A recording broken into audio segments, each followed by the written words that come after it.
Hello everyone and good morning सभी को। उम्मीद करता हूँ मेरी वॉइस प्रॉपर आ रही होगी। सभी तक एक बार कंफर्म करेंगे।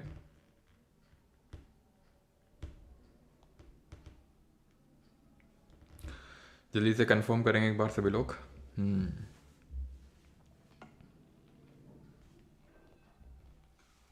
एवरीवन एंड गुड मॉर्निंग सभी को।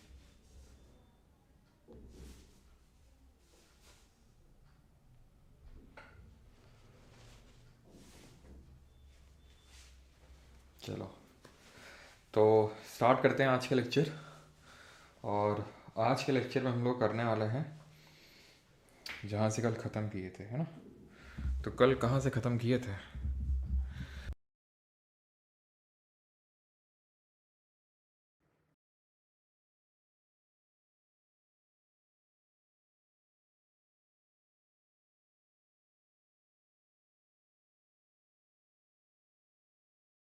रिकॉर्डिंग स्टार्ट हो चुकी है एंड यस, चलो भाई। तो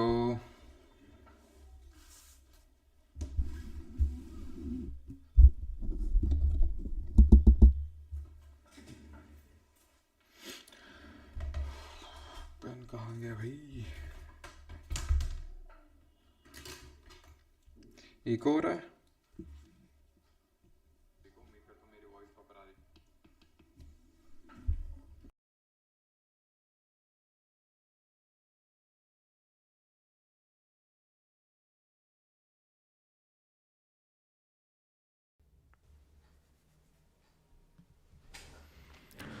तो आज के लेक्चर हम लोग करने वाले हैं, ये पता नहीं क्या इशू होता है यार इसमें, रोज़ रोज़ सुबह, है ना, वॉइस का इशू रहता है इसमें। कुछ तो इसका गड़बड़ है, कुछ करना पड़ेगा। अभी सही है ना? एक बार कंफर्म कर दो। तो आज के लेक्चर हम लोग करने वाले हैं, ये पता नहीं क्या इशू होता है यार इसमें, रोज़ रोज़ सुबह, है ना, वॉइस का इशू रहता है इसमें। अभी ठीक है ना? रिकॉर्डिंग ऑन है। तो स्टार्ट करते हैं आज का लेक्चर। और आज के लेक्चर हम लोग करने वाले हैं tripartite struggle and Chola empire. तो सबसे पहले स्टार्ट करते हैं ट्राईपार्टाइट स्ट्रगल से। तो कल के लेक्चर हम लोगों ने देखा था कि एक डायनेस्टी आई थी, राष्ट्रकूट डायनेस्टी। किसकी जगह पे आई थी ज़रा बताएं कमेंट में जल्दी से। राष्ट्रकूट किसके फ्यूडेटरी थे, किसके सामंत थे? तो Rashtrakuta were the feudatories of Chalukyas. ठीक है। तो राष्ट्रकूट जो हमारे रूलर थे दंती दुर्ग, उन्होंने कीर्तिवर्मन सेकंड को हरा दिया था, जो चालुक्य डायनेस्टी के रूलर थे। और उन्होंने कौन सी सेरेमनी परफॉर्म करी थी जिसको कि गोल्डन वूम्ब के नाम से जानते हैं? इट इज़ हिरण्य गर्भ। वो इसलिए परफॉर्म की जाती है कि सो दैट कि अगले जन्म में क्षत्रिय के तौर पे मतलब हम पैदा होंगे, इसलिए मतलब उसको परफॉर्म किया जाता है। तो एक तरह से साउथ वाला जो पार्ट था यहाँ पे राष्ट्रकूट डायनेस्टी थी, ठीक है। और यहाँ पर आपका गुर्जर प्रतिहार था वेस्टर्न साइड में, और ईस्टर्न साइड में हमारी पाल डायनेस्टी थी। तो पहले हम इनके बारे में थोड़ा समझ लेते हैं, उसके बाद इस पे आते हैं। तो जो पाल डायनेस्टी थी, it ruled over the Bengal region. Bengal का मतलब है जो हमारा ईस्टर्न पार्ट है, वहाँ पर पाल डायनेस्टी का रूल था। दे वर दी फॉलोअर्स ऑफ बुद्धिस्ट रिलीजन। तो ये बुद्धिस्ट धर्म के फॉलोअर्स थे, ठीक है। और इसी जीनियोलॉजी समझे, ये सबसे पहले कौन आया, देन उसके बाद इस तरह से। तो गोपाल इसके डायनेस्टी के पूरे फाउंडर थे। देन धर्मपाल, देवपाल, महिपाल और रामपाल, ये पूरा ऑर्डर है। अब ये किस टाइम पे थे, एग्जिस्ट कर रहे थे? तो याद करिए कि अभी नॉर्थ इंडिया में 7th सेंचुरी एडी के टाइम पे क्या चल रहा था? यहाँ पे हर्षाज रूल चल रहा था, यानी हर्षवर्धन का रूल चल रहा था। 647 तक जाकर कहीं खत्म होता है हर्षवर्धन का रूल। उसके बाद हमने देखा था कि हर्षवर्धन का कोई बेटा नहीं था, कोई वारिस नहीं था कि वो उनके थ्रोन पे आगे बैठ सके। तो ये इनका जो एम्पायर है वो धीरे धीरे डिसइंटीग्रेट होता गया हर्षवर्धन जी का। और जब डिसइंटीग्रेट होता गया तो धीरे धीरे धीरे हम पहुंचेंगे 700 के पार, यानी कि 8th सेंचुरी एडी में। और 8th सेंचुरी एडी में यहाँ पर ईस्टर्न पार्ट में पाल आते हैं। समझ में आएगा ये बात? तो यानी कि जहाँ पर हमने वो ख़त्म किया था हर्षवर्धन का, जो सारी चीज़ें जो हमने कल पढ़ी थी, तो उसी के आगे ही हम कंटिन्यू कर रहे हैं। तो इसीलिए इंपॉर्टेंट हो जाता है कि हिस्ट्री में आप बीच में एक भी लेक्चर को मिस ना करें, नहीं तो सारा क्रोनोलॉजी एकदम गड़बड़ा जाएगा और आपके दिमाग में कुछ भी फिट नहीं बैठेगा। और एक बार अच्छे से अगर पढ़ लेंगे तो बाकी फिर दिक्कत नहीं होगी आपको, ठीक है। और रिवीजन करते रहिएगा साथ साथ में, बिकॉज काफ़ी लोगों को ये दिक्कत होता है कि खिचड़ी बन रहा है, डेट्स याद नहीं हो रही। तो सर ठीक है। तो उसका रिवीजन ही एकमात्र सोल्यूशन है, ठीक है। आपको मल्टीपल टाइम्स रिवीजन करना पड़ेगा रेलवे एनटीपीसी के लिए पीवाईक्यू सीरीज। ठीक है, क्लियर। तो पाल डायनेस्टी का ही जीनेलॉजी आपको पता होना चाहिए। तो गोपाल की अगर बात करेंगे तो he was the founder of the Pala dynasty and also the founder of the Odantapuri university. ठीक है, तो ये ओदांतपुरी यूनिवर्सिटी के भी फाउंडर थे और इनके बेटे का नाम था धर्मपाल। किसके? गोपाल जी के बेटे का नाम धर्मपाल था और इन्होंने विक्रमशिला यूनिवर्सिटी जो है फाउंड करी थी। आई थिंक यहाँ पर यूनिवर्सिटी आ गया है, ठीक है। और प्लीज़ यार ये स्पैम मत किया करो, है ना। एक बार अगर मैं कमेंट पढ़ लेता हूँ तो फिर बार बार स्पैम मत किया करो, है ना। क्योंकि रही बात रेलवे एनटीपीसी के, पहले ही बता चुका हूँ कि जैसे ही टाइम मिलेगा, बिकॉज अभी थोड़ा सा टाइम नहीं मिल पाता, इस वजह से एनटीपीसी वाला नहीं हो रहा है, ठीक है। तो धर्मपाल जी ने विक्रमशिला, याद करके जल्दी से बताइए कि नालंदा यूनिवर्सिटी किसने फाउंड करी थी और विक्रमशिला यूनिवर्सिटी धर्मपाल ने। ये भी कहाँ पे है? नालंदा की तरह बिहार में ही, बिहार का जो भागलपुर डिस्ट्रिक्ट है वहाँ पर, ठीक है। तो ओदांतपुरी यूनिवर्सिटी गोपाल ने, ठीक है, गोपाल ओपाल इस तरह से याद कर सकते हो, ओदांतपुरी, और विक्रमशिला धर्मपाल ने, ठीक है। ये चीज़ हमें समझ में आ गई। अब थोड़ा गुर्जर प्रतिहार के बारे में समझ लेते हैं। तो गुर्जर प्रतिहार के फाउंडर थे नाग भट्ट और इनकी कैपिटल कुछ टाइम के लिए कन्नौज थी, लेकिन वैसे परमानेंट इनकी कैपिटल भीनमाल थी, ठीक है। यहाँ पर अगर हम रूलर्स की बात करेंगे तो नाग भट्ट वन, जैसे कि मैंने बताया, इनके फाउंडर कंसिडर किए जाते हैं। देन इसके बाद नाग भट्ट टू भी आते हैं, लेकिन जो इंपॉर्टेंट रूलर थे इसके वो थे मिहिर भोज, ठीक है। मिहिर भोज, इनका जो टाइम आप पीरियड आप देख सकते हो, यही 9th सेंचुरी एडी। तो ये जितने भी हमारे तीनों डायनेस्टीज़ हैं, पाल, गुर्जर प्रतिहार और वो राष्ट्रकूट, ये आपके 8th से लेकर 9th सेंचुरी एडी का जो टाइम था उस टाइम पे ये थे, ठीक है, 8th 9th सेंचुरी एडी के टाइम पे। और या फिर हम बोल सकते हैं extending to till 10th century AD. लेकिन उसके बाद हम देखेंगे कि ये धीरे धीरे ये भी डिसइंटीग्रेट होंगे और इनकी जगह राजपूत डायनेस्टी आएंगे, जैसे कि चौहान आएंगे, मालवा रीजन में परमार्स आएंगे, ठीक है, चंदेलाज आएंगे वेस्टर्न साइड में। तो ये सारे जो हैं ये राजपूत डायनेस्टीज़ आ जाती हैं। और ये माना जाता है कि जो राजपूत डायनेस्टीज़ आई यहाँ पर वो गुर्जर, अभी यहाँ पर अगर आप मैप पे ध्यान से देखो तो यहाँ पे लिखा हुआ है, यहाँ पर लिखा हुआ है ये, ठीक है। ये आपके परमार्स आ गए ये मालवा रीजन पे, ठीक है, मालवा रीजन पे ये जो मालवा रीजन है, चंदेल यहाँ पर आ गए, यहाँ पर दिल्ली वाले रीजन पे आपके आ जाएंगे चौहान्स, ठीक है। तो ये आपको पता होना चाहिए कि एक्चुअली माना जाता है कि गुर्जर प्रतिहार, अब इसको लेके भी कोई पूरी श्योरिटी नहीं है। जैसे कि मैंने कल बताया था, इसे परमार्स हैं, तो इनका कहीं कहीं पे आप देखोगे तो कहीं चालुक्या का, तो कहीं राष्ट्रकूटा का फ्यूडेटरी बताया जाता है, तो कहीं माना जाता है कि ये इंडो ग्रीक्स थे, ठीक है। तो अलग अलग हैं, लेकिन ये एक थ्योरी ये भी है कि ये गुर्जर प्रतिहार जो किंगडम है ये डिसइंटीग्रेट हुआ था, ठीक, गुर्जर प्रतिहार जो अगेन इनका भी ग्रीक लीनियज ही कंसिडर किया जाता है। तो ये जब डिसइंटीग्रेट हुए तो ये यहाँ पर राजपूत डायनेस्टीज निकली, ठीक है। तो ध्यान ये रखना है कि जो मिहिर भोज थे, ठीक है, इनको कंफ्यूज नहीं करना है राजा भोज से। राजा भोज जो थे वो परमार डायनेस्टी के रूलर थे, जिनके नाम पे भोपाल सिटी का नाम पड़ा, मालवा रीजन पे जो रूल कर रहे थे। ये मिहिर भोज हैं गुर्जर प्रतिहार के, जो राजा भोज से पहले आए, ठीक है। जिस तरह राजा भोज परमार डायनेस्टी के सबसे ग्रेटेस्ट रूलर कंसिडर किए जाते हैं, उसी तरह मिहिर भोज इस गुर्जर प्रतिहार के सबसे ग्रेटेस्ट रूलर कंसिडर किए जाते हैं। एक इनके टाइम पे अरब ट्रैवलर आया था, ठीक है, स्कॉलर सुलेमान, और उसने बताया था कि इनके यहाँ पर इनके किंगडम में कोई रॉबर नहीं है, यानी कि कोई भी लुटेरा टाइप देखने को नहीं मिला है, और इनका जो एडमिनिस्ट्रेशन है वो बहुत ही एफिशिएंटली रन होता है। और महेंद्र पाल के रिगार्डिंग एक चीज़ ध्यान रखना है कि जो राजशेखर थे इनके कोर्ट पोएट थे, वेल रिनोन्ड ये पोएट कंसिडर किए जाते हैं, तो ये इन्हीं के टाइम पे कोर्ट पोएट थे। तो ये 3 चीज़ें बस आपको ध्यान में रखनी है, ठीक है। मतलब 3 रूलर्स के नाम आपको ध्यान में रखने हैं। नाग भट्ट वन जो फाउंडर हो जाएंगे, मिहिर भोज जो ग्रेटेस्ट रूलर कंसिडर किए जाते हैं, और इन्हीं के टाइम पे सुलेमान अरेबियन स्कॉलर आया था, और महेंद्र पाल के कोर्ट में Rajashekhar was his court poet. Clear इतनी चीज़। अब ये एक्चुअल में तीनों जो डायनेस्टीज़ हैं, राष्ट्रकूट के बारे में हम कल पढ़ चुके हैं, याद करो, जो दंतीदुर्ग के बारे में हम लोगों ने पढ़ा था, है ना, गोविंदा द थर्ड के बारे में पढ़ा था, कृष्णा द फर्स्ट के बारे में पढ़ा था। तो ये सारे जो रूल, कृष्णा द थर्ड के बारे में पढ़ा था, तो ये सारे राष्ट्रकूट डायनेस्टी के रूलर्स थे, इनके बारे में हम कल पहले ही पढ़ चुके हैं। तो इनका स्ट्रगल चल रहा था इस कन्नौज को लेकर, कि इस कन्नौज पे इनको अपना अतिक्रमण एक तरह से हम करना है, कि कन्नौज पे आधिपत्य जमाना है, कन्नौज में इनको कंट्रोल जमाना है। क्यों जमाना है? बिकॉज पूरा ट्रेड यहीं से फ्लो होता था, चाहे वो उत्तर पथ का ट्रेड हो, चाहे वो दक्षिण पथ का ट्रेड हो, पूरा कन्नौज से होकर ही जाता था। उत्तर पथ का ऐसे जाके यहाँ पर ख़त्म होता था, ठीक है, और जो दक्षिण पथ का था वो भी ऐसे जाके यहाँ पर। तो मतलब ये एक मीटिंग पॉइंट था, जैसे पहले मथुरा हुआ करता था, उत्तर पथ और दक्षिण पथ का मीटिंग पॉइंट, वैसे ही कन्नौज था भी। और कन्नौज वो थोड़ा सा प्रेस्टीज से भी एसोसिएटेड था। कैसे प्रेस्टीज से? तो अगर आपको याद हो, हर्षा की जो कैपिटल थी वो कन्नौज ही तो थी। पहले थानेसर थी जब पुष्यभूति डायनेस्टी उतना एक्सपैंड नहीं करी थी, लेकिन उसके बाद जब हर्षवर्धन और उसके बाद मतलब पहले इन लोगों की थानेसर थी पुष्यभूति डायनेस्टी वालों की, जिससे कि हर्षवर्धन बिलोंग करते थे, और कन्नौज हुआ करती थी मौखरी रूलर्स की। लेकिन वो मैंने स्टोरी बताई थी कि मौखरी रूलर ग्रहवर्मन से शादी हो गई थी, राजश्री की, हर्षवर्धन की जो बहन थी।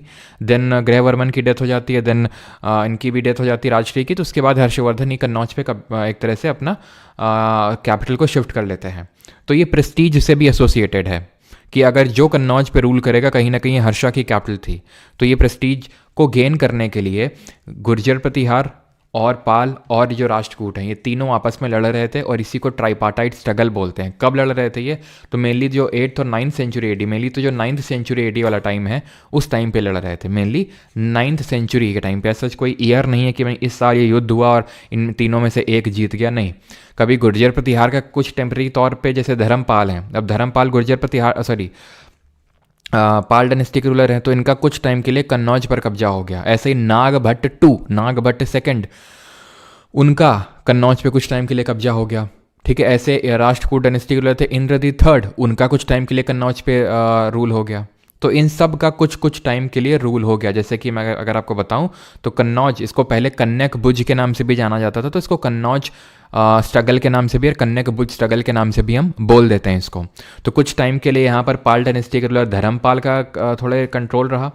देन कुछ टाइम के लिए नागभट्ट का कंट्रोल रहा, ठीक है, जो गुर्जर प्रतिहार डायनेस्टी के रूलर है, और राष्ट्रकूटों का भी कुछ टाइम के लिए कंट्रोल रहा, जो इंद्रजीत थर्ड है। तो काफ़ी टाइम तक, आप बोल सकते हो 1 सेंचुरी तक पूरा ये स्ट्रगल चलता रहा। इसके बारे में हमें सिर्फ इतना ही जानना है। क्वेश्चन सिर्फ डायरेक्ट यही पूछता है कि किसके किसके बीच में हुआ और किस टाइम पीरियड के टाइम पे हुआ और क्यों हुआ। तो कन्नौज पे कंट्रोल जमाने के लिए ये हुआ। क्लियर है? ठीक, यहाँ तक सभी को? तो वही सारी चीज़ें यहाँ पर हमने कर ली। अब यहाँ से हम स्टार्ट करेंगे चोला डायनेस्टी। तो चोला आप पहली बार नहीं पढ़ रहे होंगे अभी। चेरा चोला पांड्या के बारे में हम पहले भी पढ़ चुके हैं, अगर आपको याद हो। संगम एज। स्पैमस इन दी हाउस, कौन है भाई स्पैमस? प्लीज़ भाई स्पैम मत करो, कौन है यार? अरबी के लिए कौन सा बैच सही रहेगा? बैच बाद में सब डिस्कस किया करो। इतना बढ़िया टॉपिक चल रहा है, तुम लोग को इंटरेस्ट नहीं आता क्या है? चोला के बारे में पढ़ेंगे अभी, इसके बारे में वो पूछा करो। ये जो बैच है बता देंगे लास्ट में, लेकिन ठीक है, सबसे लास्ट में रखा करो। अभी एकदम मैं बताऊंगा भी नहीं तो फालतू में आप कमेंट करते रहोगे। ठीक, तो चोला डायनेस्टी पे आते हैं। तो हमने इसके बारे में संगम एज में पढ़ा था, याद करो, डॉट्स को कनेक्ट करो। यहाँ पर क्या था? केरला पुत्र, जो कि अशोक ने लिखा था अपने इंस्क्रिप्शन में, और ये इनको हमने किससे इनको रिलेट किया था? चेरा से। यहाँ पांड्या थे और यहाँ चोला थे, ऐसा ही था। चेरा, पांड्या और चोला, यही था। ये हम किस टाइम पीरियड की बात कर रहे थे? संगम एज। एंड संगम एज मतलब 3rd सेंचुरी BC से, ठीक है, 3rd सेंचुरी BC से लेकर रफली 3rd सेंचुरी AD तक, यही टाइम पीरियड हम कंसिडर करते हैं। इसके बाद कौन आ गया था, जिसको कि हम ब्लैक पीरियड के नाम से भी कंसिडर करते हैं? कलभरा का रूल आ गया था, कलभरा। ठीक है, कलभरा आ गए थे यहाँ पर 3rd सेंचुरी AD के बाद। अब कलभरा कौन थे, कहाँ से आए थे, कैसे रूल किया था, वो सब हमें ज़्यादा पता है नहीं, कोई लिटरेरी एविडेंस मिलते नहीं हमें। तो इस वजह से कंसिडर किया जाता है इस पीरियड को ब्लैक पीरियड या ब्लैक एज कंसिडर किया जाता है। किस पीरियड को? The period during which Kalabhras ruled. तो कलभराज ने कब से कब तक रूल किया? तो 3rd सेंचुरी AD में तो ये चेरा चोला पांड्या एकदम डिसअपियर हो गए सीन से, पता ही नहीं चला कहाँ चले गए ये। ठीक है, तो 3rd सेंचुरी AD से, ठीक है, 3rd सेंचुरी AD से 6th सेंचुरी AD तक ये कलभराओं का रूल रहा है यहाँ पर। और 6th सेंचुरी AD के बाद, 6th सेंचुरी AD के बाद पल्लव आते हैं यहाँ पर सीन में। पल्लव्स आते हैं यहाँ पर सीन में, आते हैं पल्लव। कल देखा था पल्लव के बारे में। फाउंडर और कैपिटल का नाम बताओ जल्दी से। तो इनका स्ट्रगल किसके साथ चल रहा था? पल्लव का। चालुक्य के साथ चल रहा था कि नहीं चल रहा था? तो पल्लव का स्ट्रगल चल रहा था चालुक्य के साथ। पल्लव के फाउंडर सिम्हा विष्णु, कैपिटल कांचीपुरम। तो इनका चल रहा था स्ट्रगल किसके साथ? चालुक्य के साथ। हमने देखा था कि चालुक्य को हरा दिया, देन चालुक्य धीरे धीरे श्रिंक हो गए। क्यों? क्योंकि पल्लव डोमिनेट करने लगे। क्योंकि याद करो, नरसिम्हवर्मन 1 ने पुलकेशिन 2 को मारा, वातापीकोंडा का टाइटल लिया और अपना एम्पायर को एक्सटेंड किया और चालुक्य को समेट दिया। और चालुक्य समिट गए, और उनको बाद में जो चालुक्य है उनको बोलते हैं लेटर चालुक्य या वेस्टर्न चालुक्य, जिनकी राजधानी क्या थी जरा कमेंट बताओ।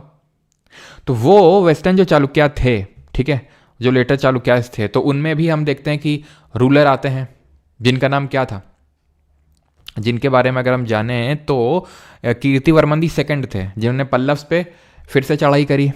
लेकिन अब कीर्तिवर्मन सेकंड पे किसने चढ़ाई कर दी थी, या फिर सब छोड़ दो तुम, उन पल्लव को किसने हराने, उनको किसने हराने का काम किया, राष्ट्रकूटों ने कूट दिया था, दंते दुर्ग ने। तो चालुक्य की जगह ले ली किसने, राष्ट्रकूटों ने। किस टाइम पीरियड की बात हो रही है, ये रफली 9th सेंचुरी एडी की।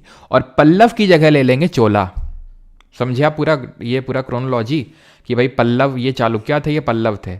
धीरे धीरे पल्लव डोमिनेट होने लगे, इनका एम्पायर बढ़ गया, ठीक है, और इनको समेट दिया। और लेटर चालुक्य बाद में आते हैं, जिनको उनकी कैपिटल थी कल्याणी, जिनको चालुक्याज ऑफ कल्याणी बोलते हैं। फिर धीरे धीरे इन चालुक्यास को हटा दिया राष्ट्रकूटों ने, जो उनके फ्यूडेटरी थे, ठीक है, दंती दुर्ग। और इनको हटा दिया किसने, इनको हटा दिया चोला ने, ठीक है। तो ये चोला डायनेस्टी अब आती है फिर से, जो कि ये बोले कि भाई हम वही चोला हैं जो संगम एज वाले चोला थे, हम वही हैं, बस सही समय का इंतजार कर रहे थे जो मिल नहीं पा रहा था। अब सही समय मिल गया है, अब देखो हम आ गए, ठीक है। तो 8 मई फिर से वापस आ गया है ना, 2 जूनो 9, ठीक है। नहीं, हम फिर से वापस आ गए, HMPV। किसी को पता चला मैंने क्या बोला? पता चला तो ठीक है, नहीं तो भूल जाओ, ठीक है। टाइम लाइन की अगर बात करें तो 850 AD से लेके 1280 AD तक इनका टाइम पीरियड था। अब ये चीज़ यहाँ तक आपको समझ में आई कि नहीं आई, पहले ये मुझे बताओ, चालुक्य का किस तरह से ये लोग आए यहाँ पर, ठीक है। बार बार भूल जा रहे मंगलेश कौन था, मंगलेश को तुम भूल जाओ, मंगलेश उतना इंपॉर्टेंट भी नहीं था। मंगलेश पुलकेशिन II के चाचा थे, तो चाचा को मारा था पुलकेशिन II ने, ठीक है। तो अब आते हैं कि इस डायनेस्टी का फाउंडर कौन था, तो विजयलय। सर आप बोलोगे कराई काल याद रखेगी विजयलय, क्योंकि संगम एज में तो आप कराई काल बोले थे। तो अगर इंपीरियल चोलास पूछेगा, देखो दोनों ऑप्शन में नहीं होगा पहली बात तो, और अगर होगा तो विजयलय टिक करोगे, ठीक है। इनको हम इंपीरियल चोला भी बोलते हैं। इंपीरियल चोला इसलिए बोलते हैं बिकॉज इंपीरियल का मतलब होता है जिनका सिर्फ, मंगलू भाई हाँ, जिसका सिर्फ जो कंट्रोल है वो सिर्फ इंडिया नहीं बल्कि अक्रॉस डिफरेंट कंट्रीज भी था। अब आप मतलब अभी देखना मज़ा आ जाएगा आपको, ठीक है। इनका चोलास का रूल कहाँ कहाँ तक था, कोरोना का, ठीक है। कराईकाल अर्ली वाले के थे, ठीक है। नो किया, चलो भाई। तो विजयलया इनके फाउंडर थे, विजयलया फाउंडर थे। और विजयलया ये जो थे फ्यूडेटरी ऑफ पल्लव कंसिडर किए जाते हैं, जो अभी मैंने बताया। अब एक्चुअल में था क्या कि पल्लव्स ने रूल करने को दे दिया था, इन्हीं के एक काइंड ऑफ फ्यूडेटरी थे पल्लव के ही, जिनको हम बोल देते हैं मुतरैयार्स। मुतरैयार फैमिली यहाँ पे रूल कर रही थी। मैंने आपको बताया था सामंतवाद, जो सामंतवाद कौन लेके आया था, सत्रापी सिस्टम, याद करो सत्रापी सिस्टम कौन लेके आया था, स्ट्रैटेगोस इंडो ग्रीक्स, देन शाकाज, इसी को सत्रापी सिस्टम, सत्राप से बोलते हैं। तो इसको सत्रापी सिस्टम भी बोला जाता है। ये जो सामंतवादी है, सामंतवाद है, फ्यूडेटरीशिप है, कि भाई हम एक रूलर है, उसने अपने एक मिलिट्री कमांडर को एक लैंड दे दी कि भाई तू जाके वहाँ पे रूल कर, ठीक है, प्रेजेंट लाया कर मेरे लिए, जब भी बुला दूँ तो आया कर, ठीक है। ये सब तो एक फ्यूडेटरी का काम होता था, ठीक है। उसके बिहाफ पे वो एक काइंड ऑफ छोटे पार्ट में रूल कर रहा है वो, और धीरे धीरे वही अपना जो है बढ़ा लेता था एम्पायर, और वो इंडिपेंडेंस घोषित कर देता था अपनी। तो मुतरैयार एक फैमिली थी पल्लव के अंडर में, तो इनको हटाने का काम किया कहाँ से, कावेरी डेल्टा से। मुतरैयार से कावेरी डेल्टा में रूल कर रहे थे, और कावेरी डेल्टा से हटाने का काम किसने किया, विजयलया ने। और इन्होंने बनाया एक नया सिटी जिसको बोला गया तंजौर। उनकी कैपिटल क्या थी अगर आपको याद हो, पूहड़ थी, पूहड़ किसकी, जो अर्ली चोलास थे, कावेरीपट्टनम। और उरायूरे करके सिटी थी जो एक इंपॉर्टेंट ट्रेडिंग सेंटर था उनके लिए। विजयलया ने मुतरैयार्स को हरा के तंजौर सिटी डेवलप करी, और एक गॉडेस निशुम्बा सुदिनी के लिए टेम्पल बनवाया, ठीक, वहीं कावेरी डेल्टा पे, तमिलनाडु वाला रीजन है ये। रूलर्स की अगर बात करें तो रूलर्स की बात करते हैं, जैसे प्रंटका वन है, ठीक है। अब हमें सारे रूलर्स के बारे में नहीं पढ़ना, जो इंपॉर्टेंट है उनके बारे में। तो प्रंटका वन थोड़े से इंपॉर्टेंट इसलिए हैं क्योंकि इन्होंने, ये इधर होगा या नहीं इधर होगा, तो पांड्यास को हराया था वेल्लोर में पांड्यास को हराया था इन्होंने, पहली बात। दूसरी बात, खुद हार गए थे, राष्ट्रकूट के जो राजा थे कृष्णा III ने इनको कूट दिया था, ठीक। और कृष्णा III ने, कृष्णा फर्स्ट से कंफ्यूज मत करना, कृष्णा फर्स्ट वो थे जिन्होंने कैलाश टेम्पल बनवाया था। कहाँ पर जरा बताओ। तो कृष्णा III ने इनको हरा के रामेश्वरम टेम्पल नहीं बनवाया। रामेश्वरम जो जगह है जहाँ रामेश्वरम मंदिर है, वहाँ पर तो एक विक्ट्री पिलर बनवाया इन्होंने, पहली बात तो, ठीक है, विक्ट्री स्तंभ बनवाया, और साथ ही साथ एक कृष्णा नाम है ना, तो कृष्णा में कृष्णेश्वम क्या बोलेंगे इसको, क्या बोलते हैं उसको, कृष्णा मरेश्वम, ठीक है, आई थिंक ऐसे ही बोलेंगे, नहीं कृष्णा नहीं, कृष्णेश्वर बोलेंगे, ठीक है, कृष्णेश्वर हो जाएगा वो, कृष्णेश्वर ही होगा। तो कृष्णेश्वर मंदिर बनवाया उन्होंने रामेश्वरम में, ठीक है, ध्यान रखना किसने, कृष्ण दी थर्ड ने, after his victory over Parantaka one. Parantaka one कौन थे, या फिर प्रंटक जो भी प्रोनाउंस करते हो, तो प्रंटक वन को हराया और इन्होंने रामेश्वरम एक तो विक्ट्री प्लेस बनवाया और कृष्णेश्वर मंदिर बनवाया। ठीक, यहाँ तक सभी को। और इसको कभी कभी हम बैटल ऑफ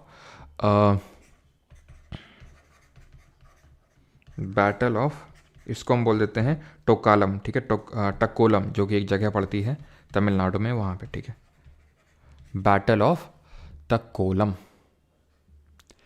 क्लियर यहाँ तक सभी को, किसी कोई डाउट तो नहीं है? ठीक, आगे बढ़ें। अभी प्रंटका वन के बाद आते हैं राजा राजा वन, जो इसके एक मेन या फिर इंपॉर्टेंट रूलर कंसिडर किए जाते हैं इस चोला डायनेस्टी के, ठीक है। तो प्रंटका वन के बाद राजा राजा, करे में तू समाजा ठीक है। तो राजा राजा जी बहुत ही एक इंपॉर्टेंट रूलर थे चोला डायनेस्टी के, बहुत ही रिस्पेक्टेड रूलर हैं और बहुत ही मतलब ये बोल सकते हैं कि पहले ग्रेट रूलर हैं किसके, चोला डायनेस्टी के। He defeated Cheras at Trivandrum, तो चेरा को पहले हराया यहाँ पर त्रिवेंद्रम में, पांड्यास को हराया, ठीक है, एंड कॉन्कर्ड मदुरई। आपको पता है पांड्यास की कैपिटल क्या थी, मदुरई थी। तो अभी आप ये बोल सकते हो कि जो छोटा सा पार्ट है चोला का वो ये है, अभी धीरे धीरे ये वाला पार्ट ऑक्यूपाई किया, धीरे धीरे नीचे वाला जो पांड्या वाला था वो भी ऑक्यूपाई किया, यानी पूरा ये जो साउथ इंडिया का ये पार्ट है ये इनके कंट्रोल में आ चुका था, ठीक है। किसके टाइम पे, राजा राजा दी फर्स्ट के टाइम पे। इन्होंने मालदीव को भी कब्जा कर लिया और श्रीलंका में इन्वेजन किया। श्रीलंका को कॉन्कर नहीं किया, कॉन्कर सिर्फ मालदीव को किया, मुइज़्ज़ू वाला मालदीव्स, लेकिन श्रीलंका में सिर्फ इन्वेजन किया। ही एनकरेज्ड दी शैलेंद्र डायनेस्टी के जो शैलेंद्र रूलर थे ऑफ श्री विजय, जिनका नाम था, आगे नहीं स्पेलिंग में थोड़ा सा दिक्कत है, विजय टू वर्मन, ठीक है, विजय गुटुकुटु वर्मन, ठीक है। इनको क्या किस चीज़ को लेकर एनकरेज किया कि भाई एक बुद्धिस्ट विहार आप बना सकते हैं नागपट्टिनम में। इसके अलावा कुछ क्वेश्चन नहीं पूछेगा एक्सेप्ट वन मोर फैक्ट जो भी हम देखेंगे, और वो टेम्पल के रिगार्डिंग है। तो चेरा को हराया, पांड्या को हराया और मालदीव को कॉन्कर किया, श्रीलंका में इन्वेजन किया, कॉन्कर नहीं किया, ध्यान रखना। और शैलेंद्र डायनेस्टी के रूलर जो श्री विजय के जो एम्पायर है उसके जो रूलर्स हैं उनको यहाँ पर क्या किया, उन्होंने एनकरेज किया कि आ जाओ बुद्धिस्ट विहार बना लो। विहार क्या होता है ये बताओ, और मुझे पता है तुम्हारे मन में ये क्वेश्चन आएगा कि शैलेंद्र डायनेस्टी और श्री विजयपुरम, ठीक है, श्री विजयपुरम कहाँ पर पड़ता है ये, तो अभी हम दिखाएंगे मैप पे आपको, बस अभी के लिए बस इतना थोड़ा सा ध्यान बस सुन लीजिए बस, ठीक है। विहार क्या होता है, प्लेस ऑफ रेजिडेंस, जहाँ पर बुद्धिस्ट मंक्स रहते हैं, रिसाइड करते हैं और जहाँ प्रेयर करते हैं उसको क्या बोलते हैं। इनके बाद आते हैं इनके बेटे राजेंद्र दी फर्स्ट या फिर राजेंद्र चोला वन। इनको साउथ इंडिया का नेपोलियन बोलते हैं, क्योंकि जिस तरह नेपोलियन एक भी बैटल नहीं आ रहा था, जिस तरह हमारा नॉर्थ इंडिया का वो कौन सा रूलर था गुप्ता डायनेस्टी का जो एक भी बैटल नहीं आ रहा था, जिसकी वजह से उनको हम नेपोलियन ऑफ इंडिया बोलते हैं, तो वैसे ही राजेंद्र द फर्स्ट को हम नेपोलियन ऑफ साउथ इंडिया बोलते हैं।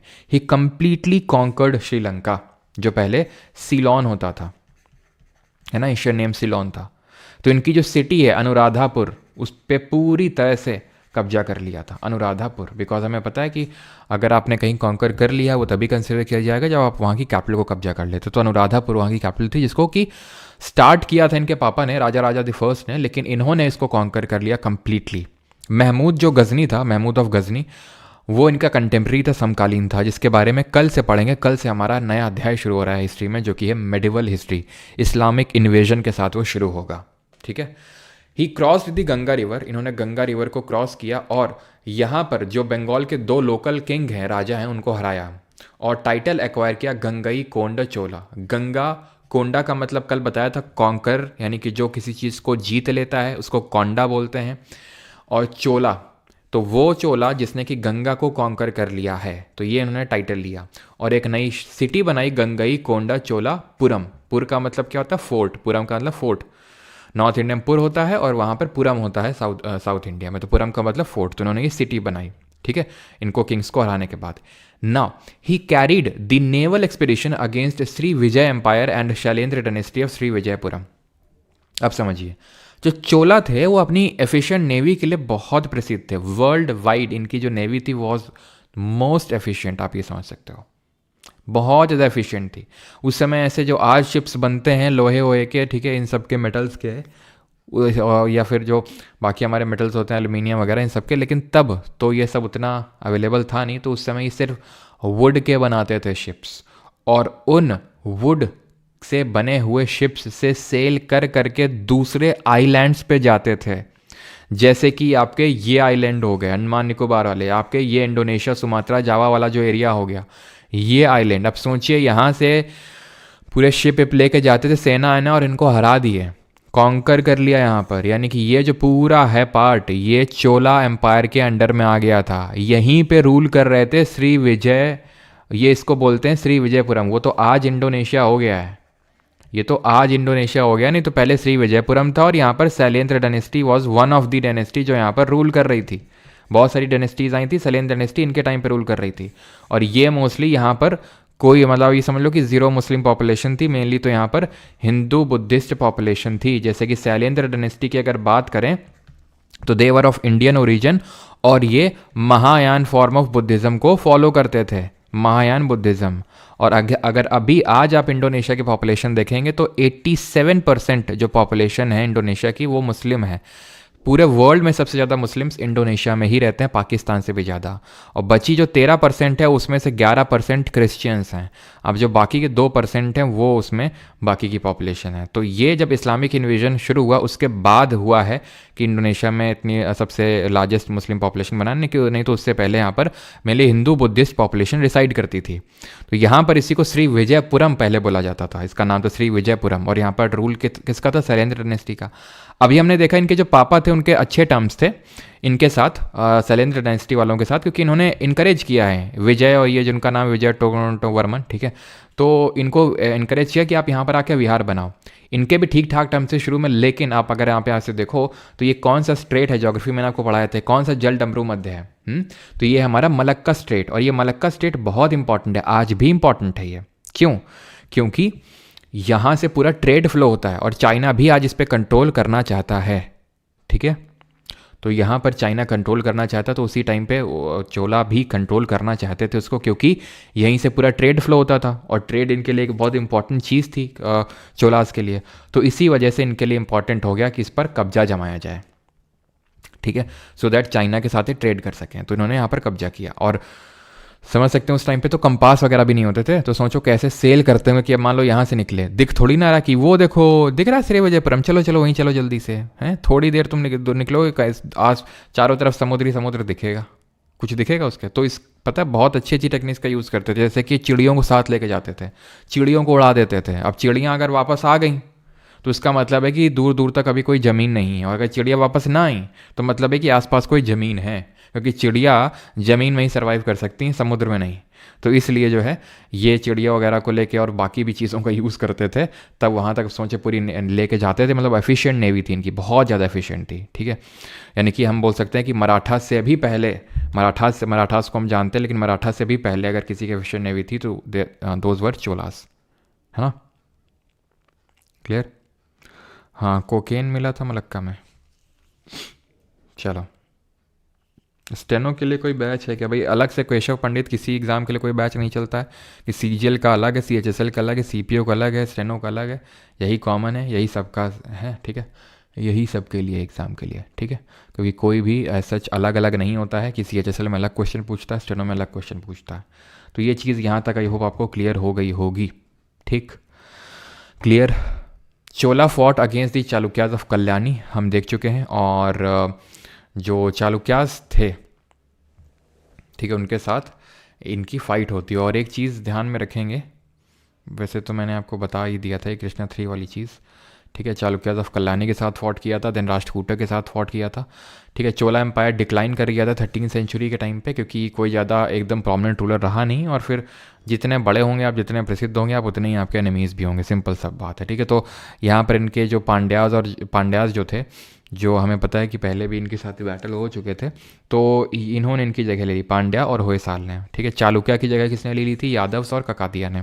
राष्ट्रकूट भी, उस राष्ट्रकूट के बाद भी राष्ट्रकूट भी ज़्यादा दिन तक नहीं टिक पाए और उनकी जगह यादव और ककातिया, मतलब यादव्स ने ले ली थी, यादव और देवगिरी। तो यहाँ पर देखिए सर, तो ये यादव्स हैं। ठीक है, चालुक्य की जगह ले ली। और यहाँ पर ककातिया आ गए, जो ईस्टर्न चालुक्य थे। जो ईस्टर्न चालुक्य नहीं थे, उनकी जगह ककातिया ने ले ली। ईस्टर्न चालुक्य की कैपिटल क्या थी जरा बताइए? और ककातिया की कैपिटल थी वारंगल। ठीक है, यादव की कैपिटल थी देवगिरी। ठीक है, ये ईस्ट गंगा। और यहाँ पर देखिए जो गुर्जर प्रतिहार हैं, परमार हैं, चंदेला हैं, चौहान हैं और तोमर हैं। ठीक है, तोमर मेनली रूल करे थे दिल्ली में, चंदेल थोड़ा सा साउथ में, परमार मालवा में और चौहान ये बाद में आते हैं दिल्ली में। पहले तो सबसे पहले दिल्ली में रूल तोमर का ही था, कल देखेंगे हम लोग। ठीक है, होयसाल के बारे में पहले ही पढ़ चुके हैं कि ये हालेबीडुन की कैपिटल थी, जिसको कि हम और किस नाम से जानते हैं कमेंट करके बताएंगे। और ये अपने स्टार शेप्ड टेम्पल के लिए फेमस थे, जिसमें कि हमारा होयसालेश्वर टेम्पल, अगर आप याद हो तो 42nd UNESCO world heritage site बना है। और एक और मैंने टेम्पल बताया था आपको, जो कि स्टार शेप में था, जो कि भगवान विष्णु को डेडिकेटेड था। तो इसको हम द्वार समुद्रम के नाम से जानते हैं। ठीक है, द्वार समुद्रम। यहाँ तक सभी को क्लियर, कोई दिक्कत तो नहीं है?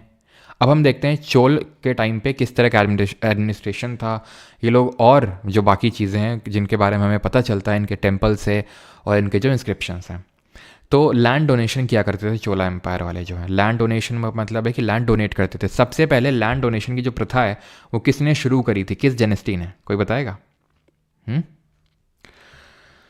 बिल्कुल बिल्कुल, द्वार समुद्रम के नाम से जानते हैं। तो यहाँ पर ब्रह्मदेय, वेल्लन वगई, देवदान और पल्ली छंदम, ये हमारे लैंड डोनेशन होते थे। तो अगर जो लैंड ब्राह्मण्स को डोनेट की जाती थी कि ये भाई आपके लिए सिर्फ लैंड है, यहाँ पर सिर्फ ब्राह्मण्स रहेंगे, तो ब्रह्मदेय। जो लैंड नॉन ब्राह्मण्स के लिए या फिर पेजेंट्स के लिए दी जाती थी, जो बच जाती थी बाद में, उसको वेल्लन वगई बोलते थे। ठीक है, अगर आपको याद हो तो वेल्लालर किसको बोलते थे हम, कुछ याद है? वेल्लालर किसको बोला था हमने जब संगम एज पढ़ रहे थे वहाँ पर? देवदान, जो देवों को लैंड डोनेट की है टेम्पल बनाने के लिए। पल्लिच छंदम, ठीक है, पल्लिच, यहाँ पर एक और सी एच आएगा। ठीक है, पल्लिच छंदम, ये जैन कम्युनिटी को जो लैंड डोनेट की जाती थी। वेल्लालर होते थे हमारे रिच लैंड ओनर्स। और जो लैंडलेस लेबरर्स होते थे उनको क्या बोलते थे? ऊजावुर होते थे लैंडलेस लेबरर। ठीक है, संगम एज में हमने पढ़ा था। ठीक है, लैंडलेस लेबरर्स। और ये कौन होते थे? नॉर्मल जो पेजेंट होते थे, जो खेतों में काम करते थे, उनको हम आदिमई या फिर कदई सियार बोलते थे। याद है आपको? आदिमई या कदई सियार। ठीक, क्लियर है? और यहाँ पर एक और मिसिंग है, दैट इज शाल भोग। ठीक है, शाल भोग ये होती थी land donated for maintenance of school. ठीक है, फॉर मेंटेनेंस ऑफ स्कूल को जो लैंड डोनेट की जाती थी। ठीक, अब इस पर्टिकुलर जैसे कि ये मेन तो हमारी लैंड है, जैसे ब्राह्मण्स की लैंड है, तो इसको जो डोनेट की जाती थी इसको मैनेज करने के लिए कमेटी बनती थी, जिनको हम बोलते थे उर और सभा बनती थी कमेटी। उर होती थी कॉमन लोगों की असेंबली। जैसे हमने देखा कि ब्रह्मदेव थी जो ब्राह्मण को लैंड डोनेट की गई है, और बाकी की हमने देखा था वेल्लन वगई। तो जो ब्राह्मण को लैंड डोनेट की गई है तो उसमें एक सभा बनाई जाएगी जिसमें सिर्फ ब्राह्मण होंगे। और उसमें जैसे कि मान लेते हैं कि एनिमल हस्बेंड्री एक डिपार्टमेंट क्रिएट कर दिया, एक वाटर सैनिटेशन डिपार्टमेंट क्रिएट कर दिया। तो इस तरह से कुछ डिपार्टमेंट, मतलब उस पर्टिकुलर जो जगह है तो उसमें चीज़ें होंगी ना, जैसे कि भाई एनिमल हस्बेंड्री, बहुत सारी चीज़ें होंगी, तो वो कैसे मैनेज किया जाएगा, तो उसके लिए सेपरेट कमिटी बना दिया जाता था और कमेटी का हेड चुन लिया जाता था। ठीक है, तो वो होती थी सभा। अब कमेटी का हेड कैसे चुना जाता था वो हमें इस उत्तरा मेरूर का जो इंस्क्रिप्शन है वहाँ से पता चलता है। ये उत्तरा मेरूर एक गांव का नाम है, जो कि उत्तरा मेरूर इंस्क्रिप्शन जो कि एक, पता नहीं क्या नाम है उसका डिस्ट्रिक्ट का, किंगलीपुट करके नाम है यार, पता नहीं ऐसे करके कुछ नाम एकदम से भी याद आ नहीं रहा है। किंगलेपुट ऐसे करके कुछ नाम है डिस्ट्रिक्ट का। ठीक है, देखना पड़ेगा, आई थिंक तो लिखा होगा, लिखा तो नहीं लेकिन कुछ ऐसे किंगलेपुट करके यहाँ पर डिस्ट्रिक्ट का नाम है, वहाँ पर है ये उत्तरा मेरूर इंस्क्रिप्शन तमिलनाडु में। तो वहाँ से हमें पता चलता है कि यहाँ पे जो कमिटी होती थी उसमें कैसे कमिटी का हेड चुना जाता था। तो जैसे एक डब्बा होता था, उसमें पाम जो होता है ना, पाम लीव्स, तो पाम लीव में क्या होता था, नाम लिख दिया जाता था। ठीक है, जिसको मतलब अप्लाई करना है हेड बनने के लिए, और उसके लिए भी कुछ काइंड ऑफ थोड़े से एलिजिबिलिटी कंडीशन आप बोल सकते हैं, दैट वाज कि आपके पास कुछ प्रॉपर्टी होनी चाहिए, ऐसे लैंडलेस टाइप ना हो। तो वो सब डाल दिया जाता था एक डब्बे में, और एक गांव के किसी छोटे बच्चे को पकड़ के लाया जाता था, तो वो रैंडम ऐसे ही निकालता था। ठीक है, लीली पुट नहीं थी, मारेंगे, सिंगले पुट थी आई थिंक। ठीक है, लीली पुट नहीं थी, if I am not wrong, सिंगले पुट थी, पता नहीं, सिंगले पुट ऐसा करके कुछ नाम था, लीली पुट नहीं था। ठीक है, तो ये चीज़ है। ठीक है, तो लोकली उस चीज़ को मैनेज किया जाता था। तो इसीलिए हम जानते हैं कि जो चोलास थे ये अपना जाने जाते हैं लोकल एडमिनिस्ट्रेशन के लिए। ठीक है, लोकल एडमिनिस्ट्रेशन के लिए जाने जाते हैं ये। क्लियर है, ये आपको पूरा प्रोसेस याद नहीं रखना, ये तो मैंने बताया, ये आपसे यहाँ से कुछ क्वेश्चन पूछेगा नहीं आपसे। ठीक है, ये भी शायद ही पूछे कि 3 साल के लिए मेंबर इसको कमेटी का अपॉइंट किया था, तो ये भी शायद ही पूछे आपसे। ठीक है, उत्तरा मेरूर इंस्क्रिप्शन ध्यान आ गया। उर क्या होता था, जो कॉमन लोगों की असेंबली होती थी, यानी कि ब्रह्मदेह के अलावा जो लैंड होती थी, तो वहाँ पर जो पेजेंट रहते थे, यानी कि जो किसान टाइप हम बोल सकते हैं, तो उनका जो एक जगह होती थी उसको हम उर बोलते थे, और उसको मैनेज करने के लिए जो असेंबली बन रही है उसको हम उर बोल रहे हैं। क्लियर है ये चीज़। तो ये लोकल और विलेज गवर्नमेंट के लिए जाने जाते हैं, डिसेंट्रलाइज एडमिनिस्ट्रेशन है। ठीक है, जो ब्राह्मण्स को लैंड दी जाती थी उसको हम अग्रहार के नाम से भी जानते थे, ध्यान रखना। ब्रह्मदेव तो वो लैंड डोनेट की गई है, और अग्रहार जो उनकी अब लैंड हो गई है पूरी तरह से, उसको हम अग्रहार बोलते थे। क्लियर है ये चीज़। चोला लोग 2 तरह के टैक्स लगाते थे, एक तो जो आप लैंड रेवेन्यू के फॉर्म में दोगे, जो आप लैंड ओन कर रहे हो उसका कुछ रेवेन्यू दोगे जो वहाँ से कमाई कर रहे हो, और अगर लैंड नहीं है तो क्या करोगे, फोर्स लेबर, वेट्टी, जैसे कि आप आओ और कुछ काम फ्री में सेवाएं दे के जाओ, उसको बोलेंगे वेट्टी, फोर्स लेबर। आप आओगे, ठीक है, यहाँ पर रूलर के पास हो सकता है कि आप बढ़ई हो तो कुछ बढ़ई वाला काम कर दो, ठीक है, बाल काटते हो, है ना, तो बाल वाल काट दो, ठीक है, नाई वाला काम कर दो, तो मतलब कुछ ना कुछ यहाँ पर आप काम करके जाओगे, सेवाएं दे के जाओगे, 3 4 5 जितने दिन का बोलेंगे, तो वेट्टी। यहाँ तक सभी को क्लियर है, तो फिर हम चोला के जो टेम्पल्स हैं उनकी ओर आगे बढ़ते हैं। बंधुआ मजदूरी, यस। डॉक्टर हो तो फिर फ्री में इलाज करके जाओ। चिंगले मुट, यस यस, चिंगले मुट, यस, चिंगले मुट है वो, सिंगले पुट नहीं, चिंगले चिंगले, यस, चिंगले पुट।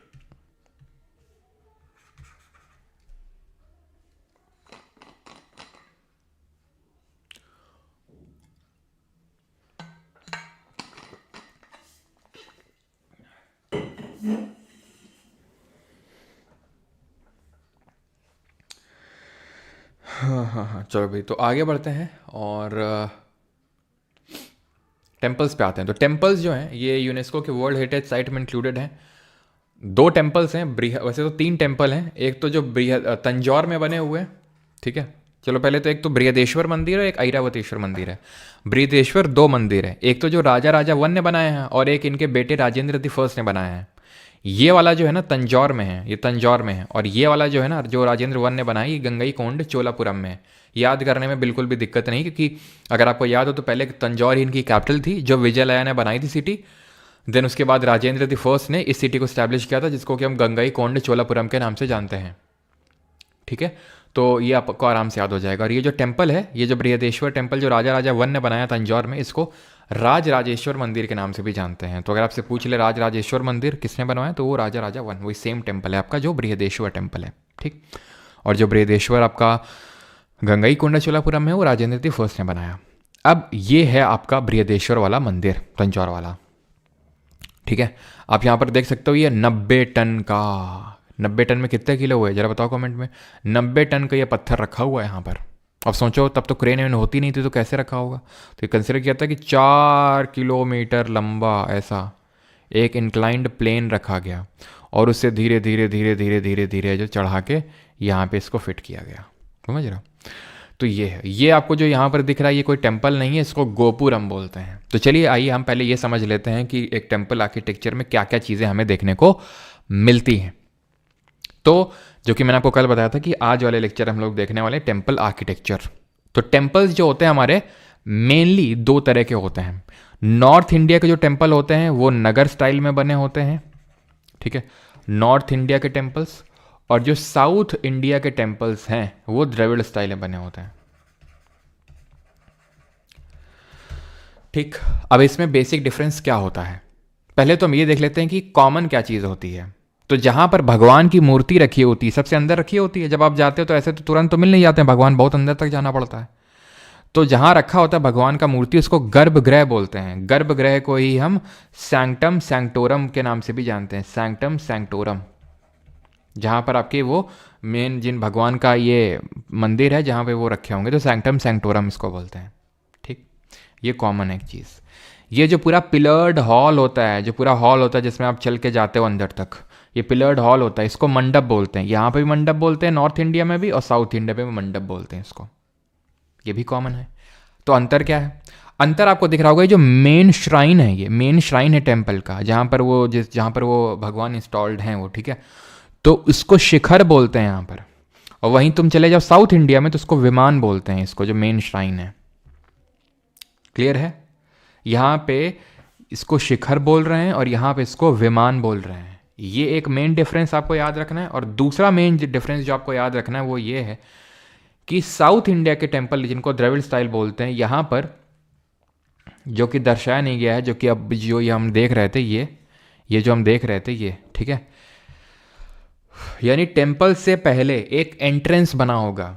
नॉर्थ इंडिया में से हमें एंट्रेंस देखने को नहीं मिलता है, साउथ इंडिया में देखने को मिलता है। ये एंट्रेंस सा दिख रहा है आपको, जो दूर से ही ये दर्शाने के लिए कि भाई एक मंदिर है यहाँ पर, ठीक है। तो इसके लिए होता है, इसको बोलते हैं गोपुरम। क्लियर है? तो गोपुरम क्या है? गोपुरम है आपका एंट्रेंस, ठीक है, जहां से आप एंटर करेंगे। ये गोपुरम मिसिंग होता है नगर स्टाइल के जो टेम्पल होते हैं, यानी कि आपको साउथ इंडिया के टेम्पल्स में देखने को नहीं मिलेगा ये। ठीक, क्लियर हो गया यहां तक कि साउथ इंडिया में आपको देखने को नहीं मिलेंगे। और मंडप क्या है? मंडप है आपका पिलर्ड हॉल। क्लियर है इतना? ठीक, अब ये अपने साउथ इंडिया का टेम्पल तो देख लिया, गोपुरम देख लिया, ठीक है। और यहाँ पर देखिए, ये है हमारा अयोध्या का मंदिर, है कि नहीं? अब यहाँ पर अगर आप ध्यान से देखेंगे तो आप ये पाएंगे कि ये है आपका, एक तो गर्भगृह होगा, ये सैंक्टम सैंक्टोरम होगा, ये आपका शिखर कहलाएगा, ठीक है, जो मेन श्राइन है। ऊपर इसमें रखा होता है जिसको कलश बोलते हैं। ये आप देख रहे हैं मंडप हैं, यहाँ पर 3 मंडप, यहाँ पर मल्टीपल मंडप्स हमें देखने को मिलते हैं, खासकर जो कि हमारा नॉर्थ इंडिया के टेम्पल्स होते हैं उनकी मैं बात करूँ तो, जैसे कि इनको हम अर्ध मंडप बोल देते हैं। एक तो मेन मंडप होता है और बाकियों को अर्ध मंडप बोल दिया जाता है। ठीक है, क्लियर है यहाँ तक? यहाँ पर कोई गोपुरम आपको देखने को नहीं मिलता है। ठीक, ये जो हमारे ज़्यादातर जो साउथ इंडिया के टेम्पल है, जो द्रविड़ टेम्पल है, जो द्रविड़ स्टाइल में बने होते हैं, वो एक एप्साइडल प्लान पे बने होते हैं, ऐसे ऐसे, ठीक है। ये इलिप्टिकल शेप का होता है, ठीक है, ये इलिप्टिकल शेप का होता है आपका, जो इसमें बना होता है। जो कल अगर आपको याद हो तो हम लोगों ने देखा था, याद है आपको, जिसमें कि हम लोगों ने देखा था दुर्गा टेम्पल जो एप्साइडल प्लेन पे बना हुआ है, ठीक है। और ये है आपका पंचायतन शैली जो हमें नॉर्थ इंडिया के टेम्पल्स में देखने को मिलती है। पंचायतन शैली क्या होती है? ये हमारा मेन टेम्पल है, जैसे ये मेन टेम्पल था, ठीक है, उसके किनारे किनारे अगर हम 4 भगवानों की और मूर्ति स्थापित करते हैं, जैसे भगवान राम का मंदिर है मान लेते हैं, यहाँ पर भगवान गणेश, यहाँ पर लक्ष्मी जी, यहाँ पर सरस्वती जी, यहाँ पर मान लेते हैं काली माता, इनको रख दें तो ये क्या हो गया? हमारे 5 भगवान हो गए। तो इसको हम पंचायतन स्टाइल या पंचायतन शैली बोलते हैं। क्लियर है? यहाँ तक किसी कोई डाउट? यहाँ तक किसी कोई डाउट? ठीक है, ये आपका एक थोड़ा सा वन लाइनर थोड़ा देख लेना, एंड दैट इज़, ये तो हमने देखा था कि एक सन पेडेस्ट्रियल, ठीक है, ये जो बृहदेश्वर का मंदिर है ना, इसी में ही सन पेडेस्ट्रियल जो चालुक्य से लेके आए थे चोला राजा वन, जिसको इन्होंने यहाँ पर किया था। और एक गणेश का स्टैचू भी लेके आए थे, और सेवरल दुर्गा, नंदी स्टैचू, ये सब लेके आए थे। अब नंदी की बात आई तो नंदी के बारे में हम डिस्कस कर लेते हैं कि नंदी जो होता है, नंदी नॉर्थ इंडिया टेम्पल में जो नंदी होता है वो अंदर होता है, ठीक है, नंदी अंदर, Nandi inside the temple, inside the temple. और यहाँ पर Nandi outside the temple, Nandi outside the temple, ठीक, ये जो इलिप्टिकल प्लान यहाँ पर बना हुआ है इसको हम ध्यान रखना गज पृष्ठ के नाम से जानते हैं, क्योंकि ये गज का मतलब क्या होता है, गज का मतलब होता है हाथी और पृष्ठ का मतलब उसकी पीठ। तो हाथी की पीठ का शेप का थोड़ा सा ये लगता है जिस प्लान पे पूरा बना होता है ये, इसलिए गज पृष्ठ भी बोला जाता है जो इलिप्टिकल प्लान बना होता है किसमें, द्रविड़ टाइप ऑफ जो हमारा आर्किटेक्चर होता है उसमें। द्रविड़ टाइप यानी साउथ इंडिया में आपको बगल में एक टैंक मतलब एक काइंड ऑफ पॉन्ड मिल जाएगा, तालाब सा टैंक सा मिल जाएगा पानी का, ऐसा नॉर्थ इंडिया में नहीं होता है। ये देखिए आप यहाँ पर शिव टेम्पल है गंगई कोंडा चोलापुरम में। बृहदेश्वर का जो ये राजराजेश्वर मंदिर है ये भी शिव मंदिर ही है, ये जो मैं आपको दिखा रहा था। और ये जो है ये भी आपका शिव मंदिर ही है, और ये आपका वही है जो राजेंद्र द फर्स्ट ने बनवाया। नंदी आपको बाहर दिख रहा है, ठीक है, नंदी जी बाहर हैं और नॉर्थ इंडिया में नंदी जी अंदर होते हैं। ठीक, ये है आपका ऐरावतेश्वर मंदिर जो है कुंभको कोनम में, इसको बनवाया था राजराजा दी सेकंड ने, चोल डायनेस्टी के रूलर। और ये तीनों शैवाइट टेम्पल है, तीनों ग्रेट लिविंग चोला आर्किटेक्चर के नाम से जाने जाते हैं, जो यूनेस्को की वर्ल्ड हेरिटेज साइट में भी इंक्लूडेड है। यह है कंदरिया महादेव का मंदिर जो कि आपको मध्य प्रदेश में देखने को मिल जाएगा, और इसको बनवाया था किसने, चंदेल डायनेस्टी के रूलर्स ने।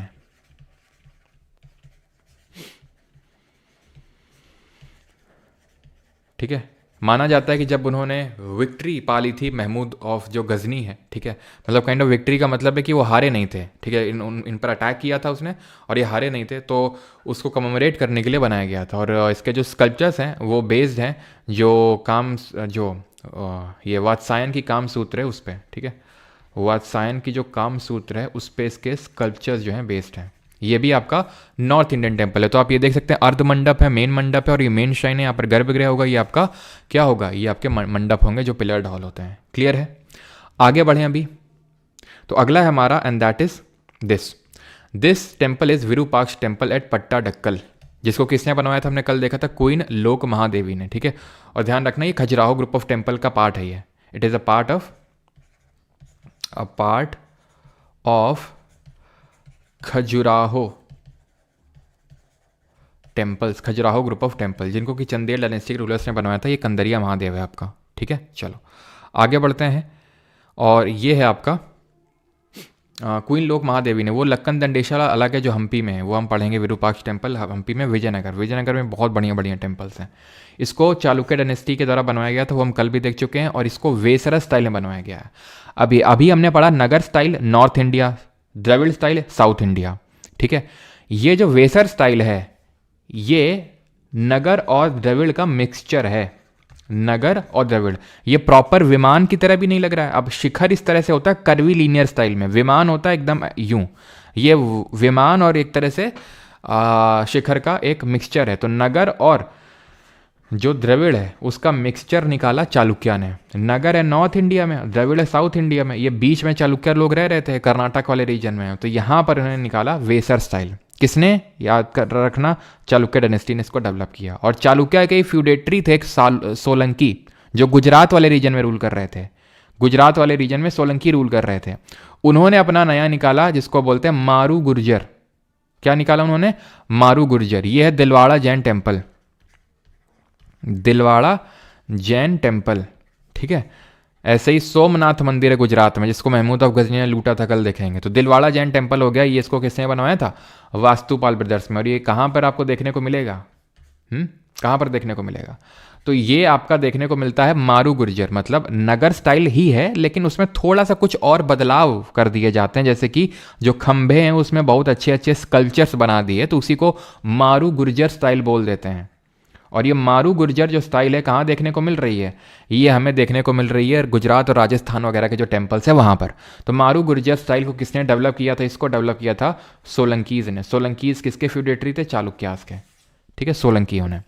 और जो हमारा सोमनाथ टेम्पल है गुजरात का, वो भी इसी थोड़ा सा मारू गुर्जर में ही बना हुआ है। ठीक है, सोमनाथ टेम्पल ऑफ गुजरात। तो दिलवाड़ा जैन कहाँ पर है, तो ये है आपका माउंट आबू की जो हिल्स हैं वहाँ पर, अरावलीज में। ठीक, ये कौन सा टेम्पल है, ये है उड़ीसा का कोणार्क सन टेम्पल, जिसको और किस नाम से जाना जाता है, कोणार्क सन टेम्पल। ऐसे ही मैं आपको एक और टेम्पल बताऊं जो मारू गुर्जर में आपको देखने को मिलेगा, मोढेरा सन टेम्पल, ये भी गुजरात में। जो मोढेरा सन टेम्पल है आपका, ये पूरी लिस्ट मिल जाएगी आपको, जो आपके नोट्स होंगे ना, आप चिंता मत करिए, उसमें पूरी लिस्ट होगी जो बाकी के एक्स्ट्रा टेम्पल है जिनकी फोटो नहीं लगी है यहाँ पर। ठीक है, वो भी कुछ आपको जो इंपॉर्टेंट टेम्पल्स हैं उनकी भी लिस्ट आपको मिल जाएगी। क्लियर?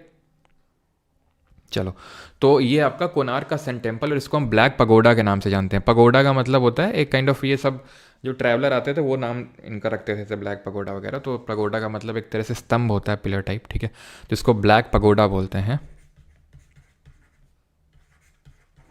ठीक है, और इसको बनाया किसने था? Built by Narasimha Deva one. ठीक है,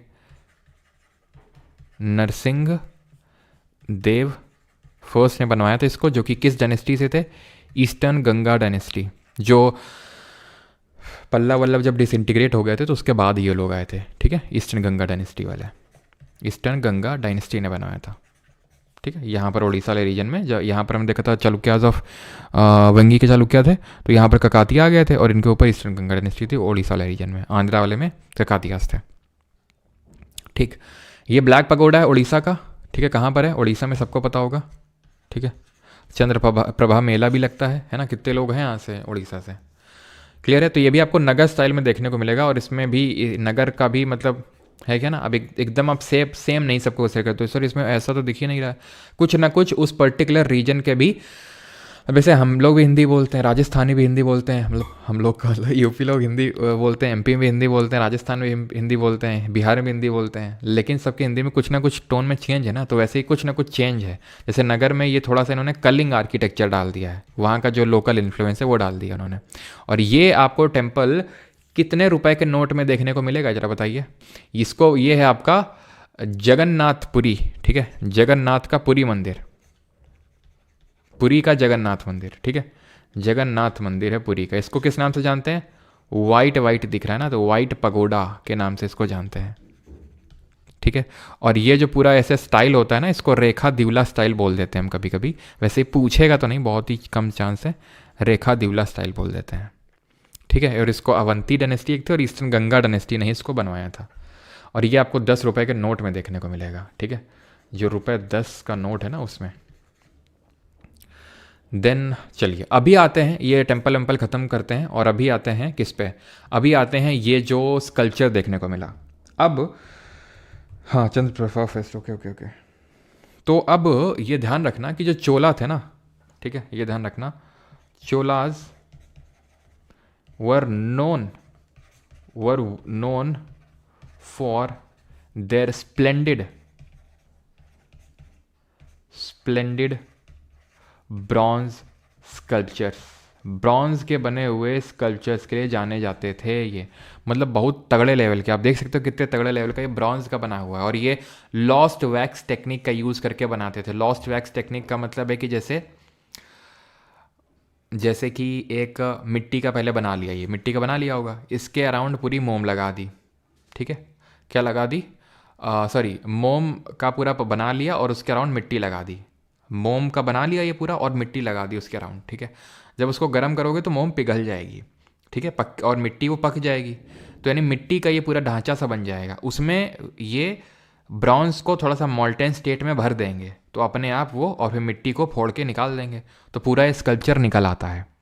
ठीक है, तो ये अपना लॉस्ट वैक्स टेक्निक से बनाते थे। और इस ऐसा ही एक ब्रॉन्ज स्कल्पचर हमें देखने को मिलता है शिव जी का तांडव करते हुए, जिनको कि हम द किंग ऑफ डांस के नाम से जानते हैं।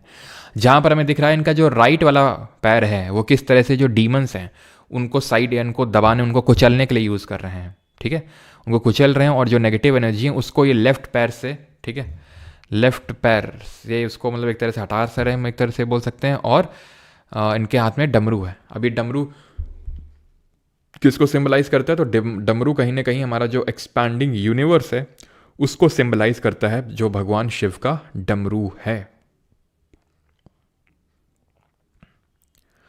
क्लियर यहां तक सभी को? किसी को कोई डाउट? बिकॉज यहां पर हमारा होता है सारी चीजें खत्म। यहां तक किसी कोई डाउट होगा तो पूछ लेगा।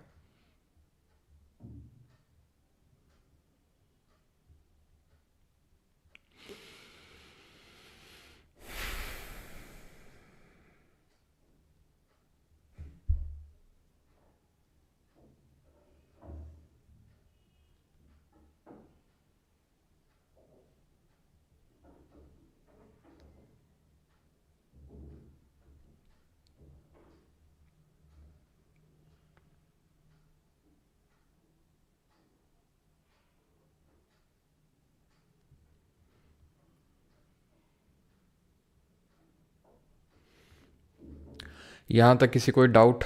फिर क्वेश्चंस लगाए हम लोग। मज़ा आ गया। अच्छा, मज़ा आया आज तो।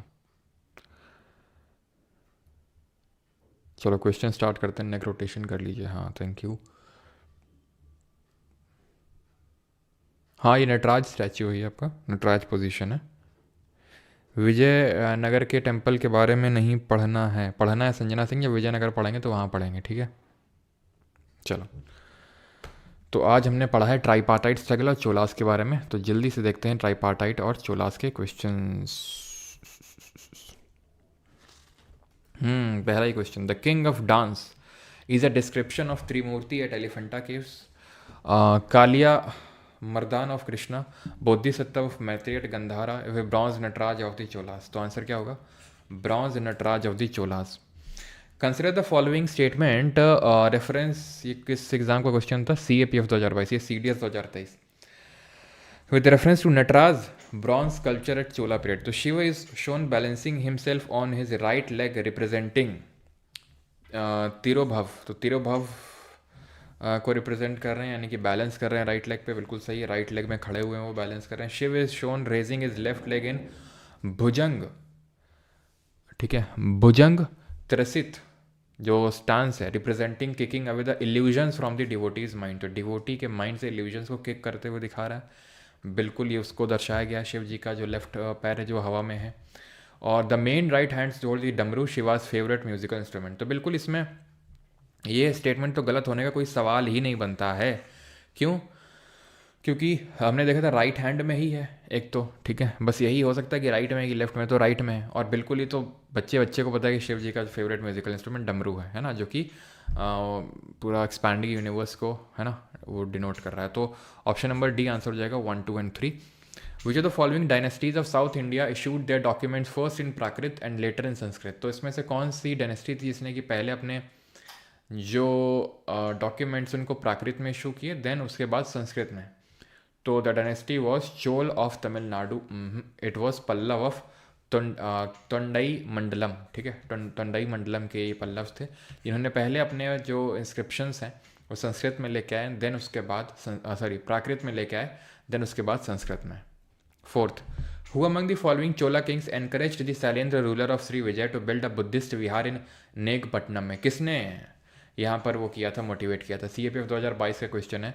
तो ये किया था प्रणटका वन ने, नहीं किया था। प्रणटका वन ने तो हराया था पांड्या रूलर को, और हार गए थे Rashtrakuta dynasty ruler Krishna third के हाथों में। राजा दी फर्स्ट ने इन्होंने इनवाइट किया था, ठीक है। और राजेंद्र वन ने तो पूरी तरह से कब्जा कर लिया था, शैलेंद्र डायनेस्टी को हरा दिया था। शैलेंद्र जो डायनेस्टी थी श्री विजयपुरम की। Consider the following statements about the ancient Hindu metal images in India. The Chola period is well known for the aesthetic and technical finesse of its metal sculpture. The iconography and style of the Chola metal images were similar to those of their stone counterparts. Yes, they are known for aesthetic and technical। अभी हमने देखा था कितने बढ़िया bronze के बने हुए थे, ठीक है। तो आंसर होगा यहाँ पर option number C, both 1 and 2। How many of the above dynasties established their kingdom in early 8th century। तो इनमें से कितनी डायनेस्टीज ने अर्ली 8th century AD में अपना जो है साम्राज्य स्थापित किया था? अब जब हम अर्ली 8th century की AD की बात कर रहे हैं, तो मतलब हम बात कर रहे हैं लगभग, हम बोल सकते हैं 700 से लेकर 740 AD का जो टाइम पीरियड है उसकी, ठीक है। अब खुद सोचिए, होयसाल ऑफ हालेबीडू ये तो आए थे ककातियाज ऑफ ये जो चालुक्याज ऑफ कल्याणी को हरा के होयसाल आए थे। अब सोचो, चालुक्याज ऑफ बादामी एग्जिस्ट कर रहे थे, याद करो, कल पुलाकेशिन 2 याद आया को कुछ? पुलाकेशिन 2 ने किसको हराया था 7th century AD में? होयसाल्स को हराया था 7th century AD में। 647 की कुछ बात हो रही है, ठीक है। किसने? पुलाकेशिन 2। देन उसके बाद इतने सारे पल्लव आए, ठीक है। पल्लव के बाद लेटर चालुक्य आए, वो चले गए, ठीक है। तो आप समझ सकते हैं कि ये आपका कहीं ना कहीं 9th century AD में जाके आए होंगे ये, ठीक है। ककातियाज ऑफ वारंगल ये भी उसी टाइम पे आए थे जब पल्लव चले गए थे, तो पल्लव की जगह इन्होंने ले ली थी, अगर आपको याद हो, ककातियाज और होयसाल ने ली थी जो चालुक्य वाला जगह है। तो 9th century AD के टाइम की बात हो रही है। यादव्स ऑफ देवगिरी ये भी 9th और 10th सेंचुरी एडी की बात हो रही है। गहड़वाल ये भी एक राजपूत डायनेस्टी कंसिडर की जाती है, तो ये भी आपका 10th सेंचुरी एडी। तो कोई नहीं था यहाँ पर 9th सेंचुरी एडी में। 8th सेंचुरी एडी का मतलब है 700 से लेकर 704 एडी, ये टाइम था चालुक्याज और पल्लवाज का। नॉर्थ इंडिया में किसका टाइम था? गुर्जर प्रतिहार का। इनका कहीं दूर दूर तक इनका कहीं हमने जिक्र ही नहीं देखा है। ठीक है, तो आंसर क्या होगा? Answer would be option number D, none. ठीक है, अगला है consider the following pairs. King लिखे हुए हैं, डायनेस्टी, जल्दी से मैच करिए। और वीडियोस इसलिए प्राइवेट हो जाते हैं बिकॉज ये बैच के वीडियोस हैं जो फ्री लाइव स्ट्रीम होते हैं यूट्यूब पे। रिकॉर्डिंग, हैंड रिटन नोट्स और क्विजेज वो सब एप्लीकेशन पे बैच के अंदर मिलते हैं। ठीक है,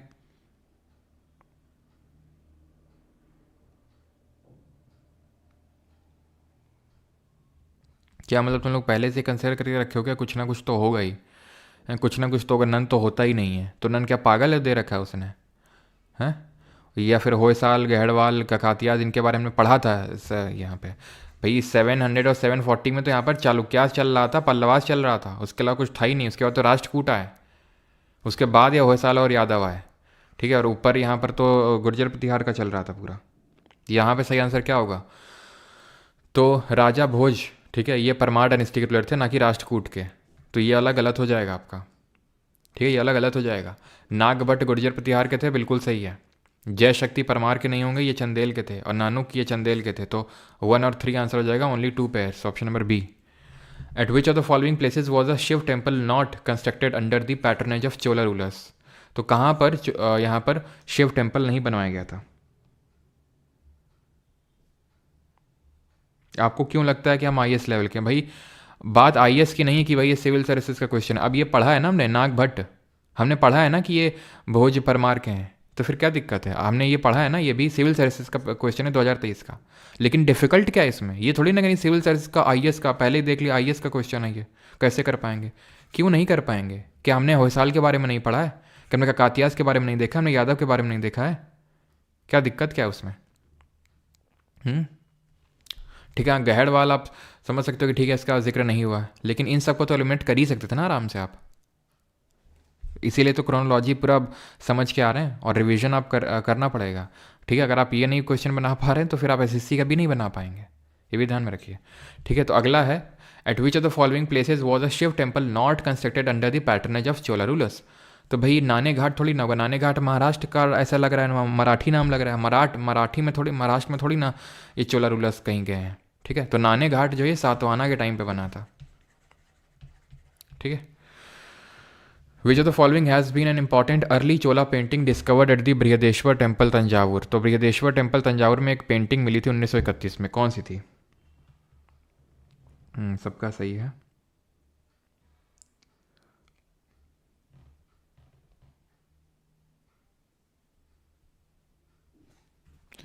Buddha with Chauri bearers on इधर साइड। आप खुद समझ सकते हो यार, बृहदेश्वर मंदिर में बुद्धा की पेंटिंग क्यों मिलेगी? तो क्यों मिलेगी बुद्धा की पेंटिंग? यक्षी इनकी क्यों मिलेगी? ठीक है, पार्श्वनाथ, यहाँ पर सिंपल है, शिव जी का टेम्पल है। ठीक है, चोला जाने जाते हैं शिव भगवान के लिए। वो नटराज का जो स्टैचू मतलब शिव जी का मिल रहा है, तो शिव जी का ही मिलेगा। सिंपल से बस कॉमन सेंस लगाना है।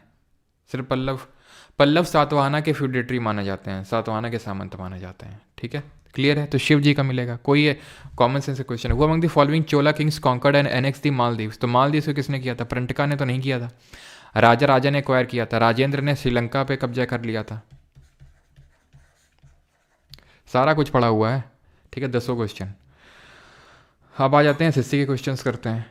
ठीक, the tripartite struggle happened in among the Palas, Pratihara and किसके बीच में हुआ था? तो पाल, प्रतिहार और ये आपके Rashtrakuta, option number A. To gain control over the Kannauj tripartite struggle was fought between which of the following dynasties. Again वही सेम क्वेश्चन है, CGL 2024। पिछला वाला वो भी CGL 2024, सिंपल है। पल्लव, पांड्या, चोला, खलजी, तुगलक, लोधी, सोलंकी, परमार, चंदेल, प्रतिहार, राष्ट्रकूट, पाल। तो प्रतिहार, राष्ट्रकूट, पाल। और which of the following Pratihara king was Rajashekhar the famous poet and dramatist the court poet. तो राजशेखर किसके कोर्ट में? ये कोर्ट पोएट। तो ये भी हमने फैक्ट देखा था कि राजशेखर थे किसके कोर्ट में? ये थे आपके महेंद्र पाल के कोर्ट में। ट्राईपार्टाइट स्ट्रगल अगर वही सेम क्वेश्चन नहीं करवाऊंगा, ठीक है। ट्राईपार्टाइट स्ट्रगल सेम क्वेश्चन नहीं, ये है आपका ट्राईपार्टाइट स्ट्रगल हुआ था गुर्जर प्रतिहार नॉर्थ इंडिया में और पाल ईस्टर्न इंडिया में, और साउथ इंडिया से कौन था, तो साउथ इंडिया से कौन था, चेरा थे, चोला थे, मराठा थे, राजपूत थे, ठीक है। यहाँ से राजपूत थे, साउथ से, वेस्टर्न से गुर्जर प्रतिहार और ईस्ट से पाल थे।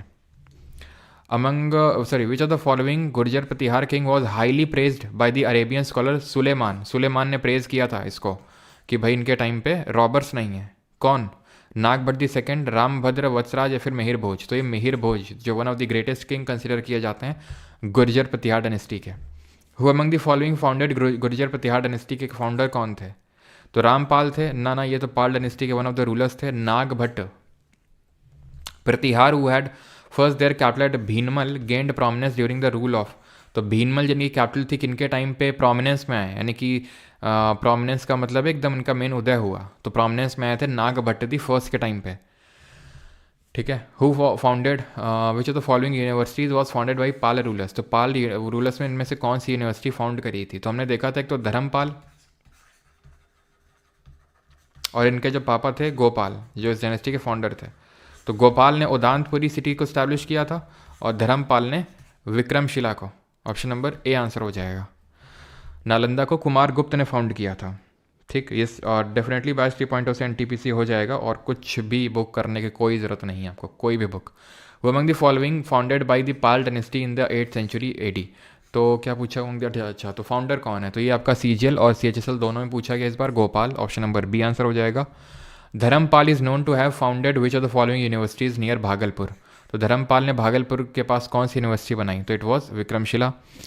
Under which of the following Pala king patronage the Vikramshila, बार बार वही क्वेश्चन है, ये मैं नहीं करवाऊंगा, ये आप खुद से करेंगे, ठीक है ना। Who among the following rulers was a part of the tripartite struggle for the possession of Kannauj, तो कौन पार्ट था इसमें ट्राईपार्टाइट स्ट्रगल का, पृथ्वीराज द थर्ड, नहीं ये कल आए नहीं परसों के लेक्चर नहीं कल ही देखेंगे, पृथ्वीराज चौहान है ये, ठीक है, ये तो थे नहीं उस टाइम पे। तो धर्मपाल ने हमने देखा था इंद्र युद्ध को हरा के कन्नौज पे कुछ टाइम के लिए कब्जा जमा लिया था, ठीक है, बाई डिफीटिंग इंद्र युद्ध 25। विच पाल रूलर टेम्परली ऑक्यूपाइड कन्नौज, किस पाल रूलर ने टेम्परली कन्नौज ऑक्यूपाई किया था, धर्मपाल ने, ठीक है। Arrange the following Pal dynasty के रूलर्स इन क्रोनोलॉजिकल ऑर्डर में आपको लगाना है, धर्मपाल, देवपाल, महिपाल, इस तरह से बताइए जल्दी से। सर साइकिल गिफ्ट कर दीजिए अंजलि तिवारी, क्यों भाई साइकिल गिफ्ट कर दीजिए। तो सबसे पहले गोपाल थे, उनके बेटे धर्मपाल थे, धर्मपाल के बाद देवपाल आया, देवपाल के बाद महिपाल आया, तो Dharmapal, Devapal, Mahipal, option number A answer हो जाएगा, ठीक है। देन आए थे आपके रामपाल, ठीक है, देन आए थे Nayapala. Which of the following about the Pala dynasty of eastern India is incorrect, तो कौन सा गलत है पाल डायनेस्टी के बारे में। सर GDPYQ करा दो, अच्छा चलो। तो Devpal was the grand son of Gopal, तो गोपाल फाउंडर थे, देन धर्मपाल आए थे, देन देवपाल, बिल्कुल सही है। धर्मपाल वल्लभी यूनिवर्सिटी के फाउंडर थे, नहीं ये थे आपके विक्रमशिला के फाउंडर। पाल किंग बुद्धिज्म के फॉलोअर थे, बिल्कुल सही है, और ये गोपाल ने फाउंड करी थी। हु फाउंडेड चोला एम्पायर के फाउंडर कौन थे, तो चोला एम्पायर किसने फाउंड किया था, मुतरैयार ऑफ कावेरी डेल्टा को हरा के विजयलया ने, ऑप्शन नंबर डी। और किन गॉडेस के लिए इन्होंने टेम्पल बनवाया था। The term vetti in Chola empire related to, तो वेट्टी का मतलब क्या होता है चोला एम्पायर में, MTS 2023, तो वेट्टी और कदमई, तो वेट्टी होता है फोर्स लेबर और कदमई होता है लैंड रेवेन्यू, ठीक है। तो गॉडेस निशुम्बा सुदिनी के लिए टेम्पल बनवाया था इन्होंने। Rajendra the first was the son of which of the following Chola Kings, किसके बेटे थे राजेंद्र जो प्रथम थे, तो ये बेटे थे राजराजा द फर्स्ट के। In the 11th century the army of which of the following Cholas reached up to Ganga to invade Bengal, तो कौन गंगा तक गया था, बंगाल को इन्वेजन किया था, जिन्होंने गंगई कोंडा चोला का टाइटल लिया था और सिटी बिल्ड करी थी गंगई कोंडा चोलापुरम के, it was Rajendra the first. One of the greatest Chola ruler Raja Raja one rule from 985 985 ईस्वी से लेकर कब तक रूल किया था, तो 1014 AD तक रूल किया था, और इसके बाद इनके बेटे राजेंद्र द फर्स्ट ने कमान संभाल ली थी। कब तक के लिए आप बताएंगे।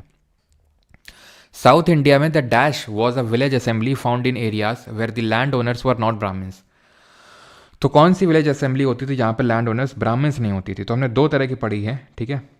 बाकी सब्जेक्ट कैसे कवर करें जो आप करवा चुके हैं, आज मेरा फर्स्ट डे है, तो बाकी सब्जेक्ट कवर करने के लिए पहले हिस्ट्री कवर कर लीजिए, बाकी सब्जेक्ट के लिए आपको टाइम निकालना पड़ेगा धीरे धीरे, ठीक है, वो भी आपको थोड़ा सा स्पीड पकड़ के चलना पड़ेगा अभी से। तो आंसर होगा उर कॉमन पेजेंट की असेंबली होती थी और सभा जो है ब्राह्मण्स की होती थी, ठीक है। विच among the following terms which of the following terms was used for the land given to brahmans during the Chola empire? तो ब्राह्मण्स के लिए होती थी ब्रह्मदेय, शाल भोग ऐसे स्कूल के लिए होती थी, विलन वगैरह किसके लिए होती थी? तो ये होती थी जो कॉमन पेजेंट होते थे उनके लिए, ठीक है। पल्ली छंदम किसके लिए होती थी? ये होती थी किसके लिए, जरा बताओ? ये तो होती थी हमारे कॉमन लोगों के लिए, कॉमन पेजेंट के लिए, ठीक है। और ये पल्ली छंदम जैन्स के लिए होती थी, ठीक।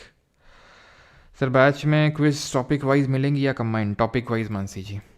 Name the Chola inscription that provided details of the way in which the sabha was organised in the local administration in the Chola empire.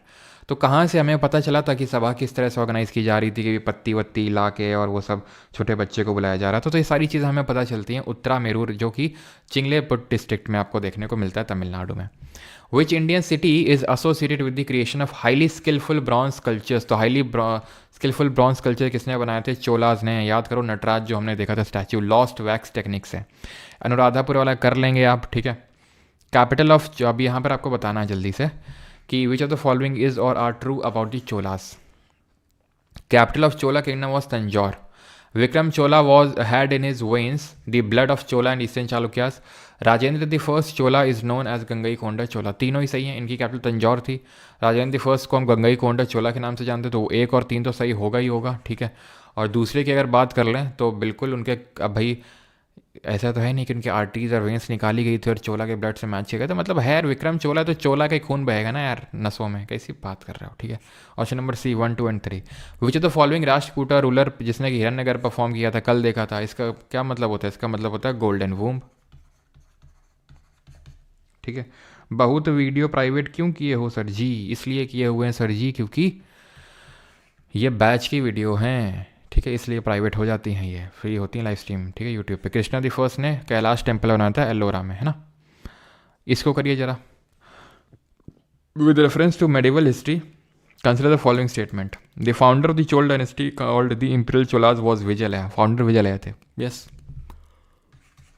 One of the important dynasties which ruled in northern India was Gurjara Pratihara, yes.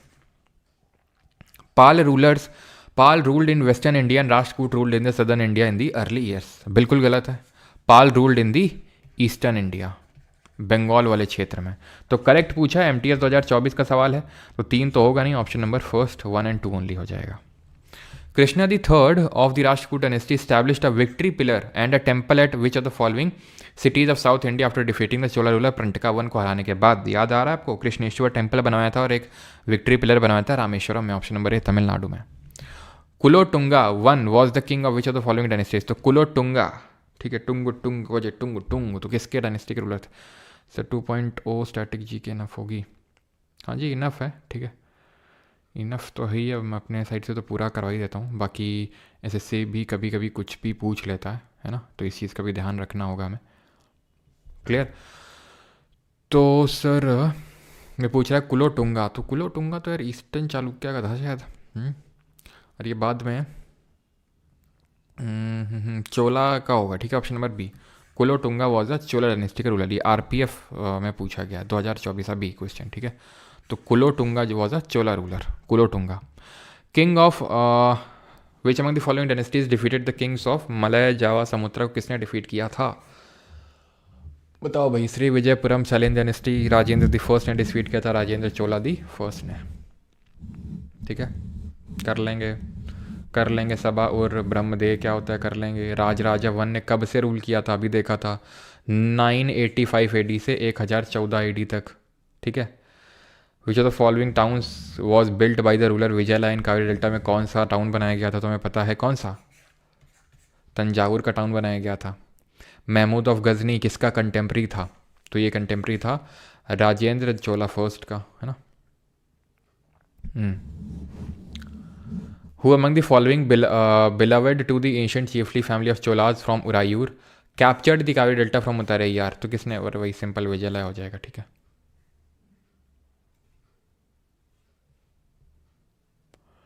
Which of the following town was grown as temple town during the Chola dynasty. तो temple town के द्वारा के तौर पे कौन develop किया गया था, ये था भिला स्वामिन। ठीक है, भिला स्वामिन, जो आज का विदिशा, उस टाइम का विदिशा हुआ करता था ना, विदिशा एमपी में, उसी को डेवलप किया गया था, जिसको कि इल्तुतमिश ने पहले तो यहाँ के टेम्पल्स को डिस्ट्रॉय किया और उसके बाद अलाउद्दीन खिलजी ने एकदम सिटी को ही सैक कर दिया, सैक का मतलब एकदम नष्ट कर दिया पूरी तरह से। ठीक है, तो भिला स्वामिन कहाँ है, एमपी में है, ये ध्यान रखिएगा। ठीक है, इसको भी डेवलप किया उन्होंने, भिला स्वामिन। ठीक, चलो अगला देखते हैं। Which of the following territories to the south and north were made part of the Chola kingdom by the successors of the ruler of Vijayalaya? तो नॉर्थ और साउथ में, तो नॉर्थ और साउथ में कौन थे, तो नॉर्थ और साउथ में, ठीक है। तो सातवाहना का तो कोई यहाँ पर अभी रूल नहीं है। ठीक है, पल्लव, एक तो यहाँ पर हमारे थे नॉर्थ में पल्लव, नीचे थे पांड्या। ऑप्शन नंबर बी सही आंसर हो जाएगा इसका। लॉस्ट प्राइस टेक्निक से चोला बनाते थे, ये देख चुके हैं। ठीक है, अब कर लेते हैं ये वाले क्वेश्चन, जो कि है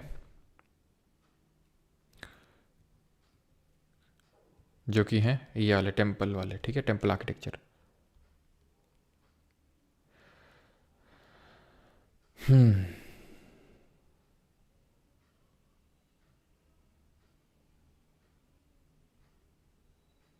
तो ये वाला क्वेश्चन तो हमने कल ही किया था यार। ये जो आपका Chola king Rajendra one built a Shiva temple and filled it with a sun pedestal. तो जो राजेंद्र द फर्स्ट ने टेम्पल बनवाया था आपका गंगाईकोंडा चोलापुरम में, तो उसको सन पेडेस्टल से भरा था। हमने एक देखा था गणेश जी का एक मूर्ति था, वो सब लेके आए थे चालुक्य आगे से। ठीक है,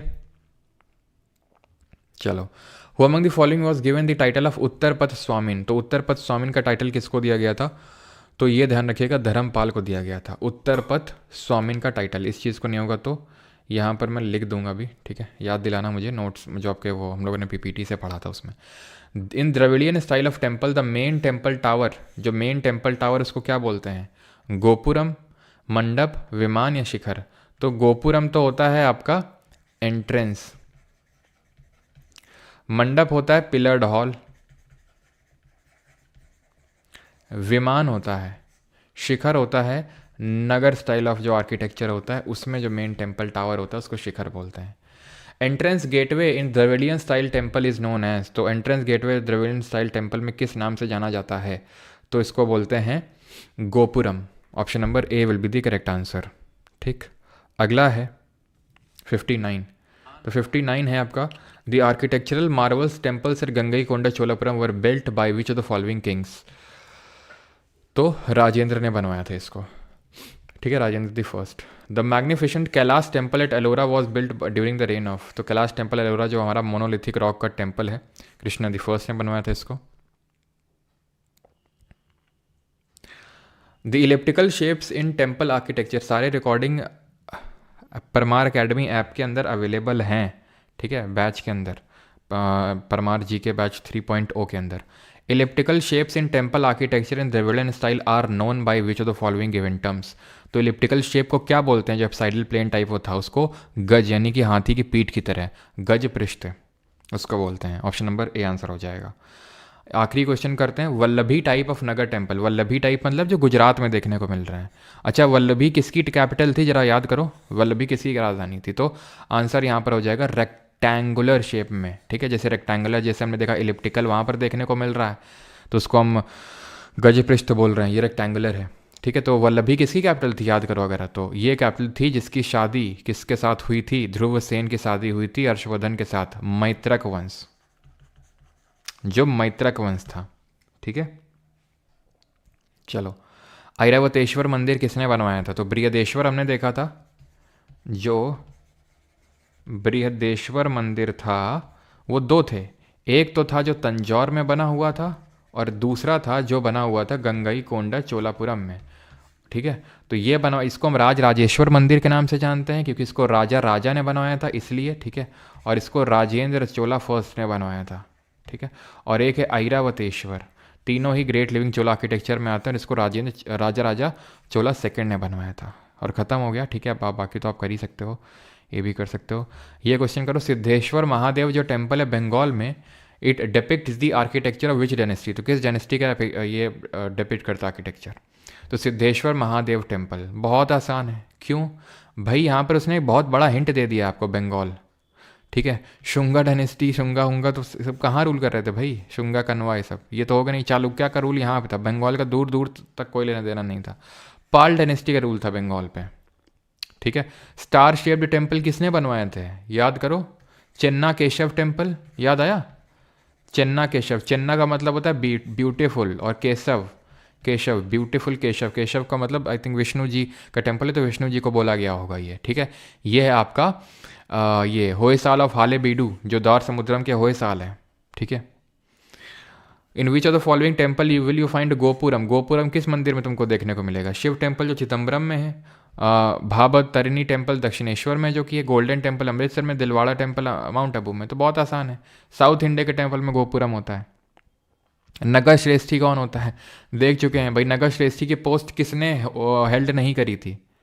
सम administrative post were hereditary during the Rashtrakuta and Chola dynasties. The post Nagar Shreshthi में, तो नगर हमने 3-4 पोस्ट पढ़ी थी। एक तो कुमार अमर्त्य पढ़ी थी।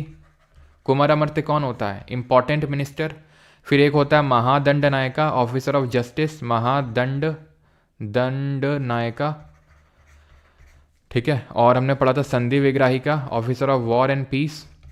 ठीक है, और एक पढ़ा था हमने नगर श्रेष्ठी। तो ये होता है लीडर ऑफ सॉरी, ये होता है हमारा यस लीडर ऑफ मर्चेंट कैरावंस। तो ये हो जाता है हमारा। तो ये पोस्ट होल्ड नहीं करी थी हरिसेन ने। ठीक है, बाकी तीनों होस्ट करी थी। ये कर लेंगे, ये कर लेंगे, ख़त्म हो गया। बाकी भाई रिकॉर्डिंग का जो आप में से काफ़ी लोग उतनी देर से मैं देख रहा था कमेंट कर रहे हैं, बैच के अंदर मिल जाएगी। जो ये बैच बना हुआ है परमार अकेडमी ऐप के अंदर, तो वहाँ पर आप जाके इंस्टॉल करके आप इनरोल कर सकते हैं। इसी के अंदर आपको कंप्यूटर का भी बैच मिल जाएगा, CHSL और CGL मेंस के लिए जो है। ठीक है, और इसी के अंदर बाकी जो नोट्स हैं वो मिल जाएंगे। और इसी के अंदर ही आपको मिल जाएगा क्या? इसी के अंदर ही आपको मिल जाएगा जो कि आपका ये है, क्या बोलते हैं, इंग्लिश का बैच। इसी के अंदर आपको इंग्लिश का बैच भी मिल जाएगा। ठीक है, कोई आपका डाउट वगैरह है तो आप यहाँ पर जाकर चैट सेक्शन में पूछ सकते हैं। ठीक है, वैसे जो लोग बैच में हैं, बैच के अंदर कुछ डाउट होता है तो आपके बैच के अंदर एक अलग से डाउट सेक्शन होता है, वहाँ पर आप पूछ सकते हैं। ठीक है, क्लियर है? और ये ई बुक अभी फ्रीली अवेलेबल करवा दी गई हैं आपके लिए, सभी के लिए, जितने भी 2024 में पेपर हुए हैं subject wise, polity, geography, history, physics, chemistry, bio, economics, static, current affairs, सब का एकदम डाल दिया गया है एकदम, और वो भी मॉक फॉर्मेट में, सो दैट आप अपनी प्रिपरेशन को टेस्ट कर सकें यहाँ से।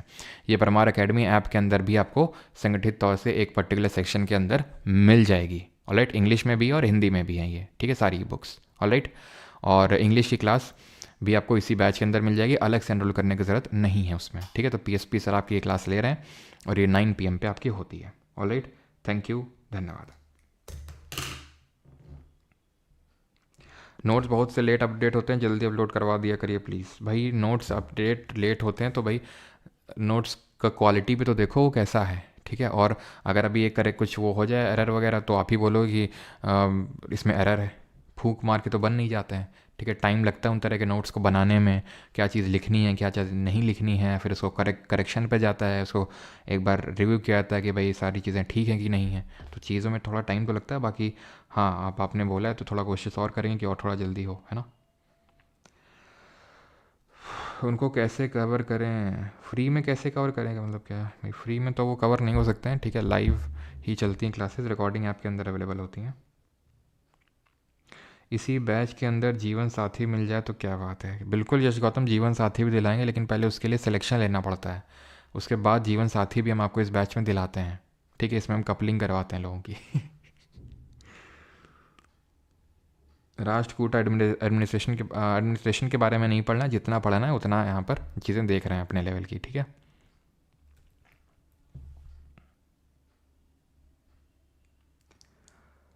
चलिए भाई, थैंक यू सभी को।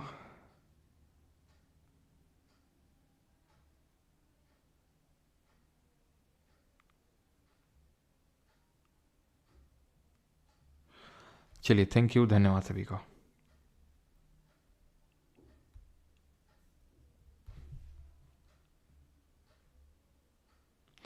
हाँ, फाइनली जस्टिन ट्रूडो रिज़ाइन कर गए हैं।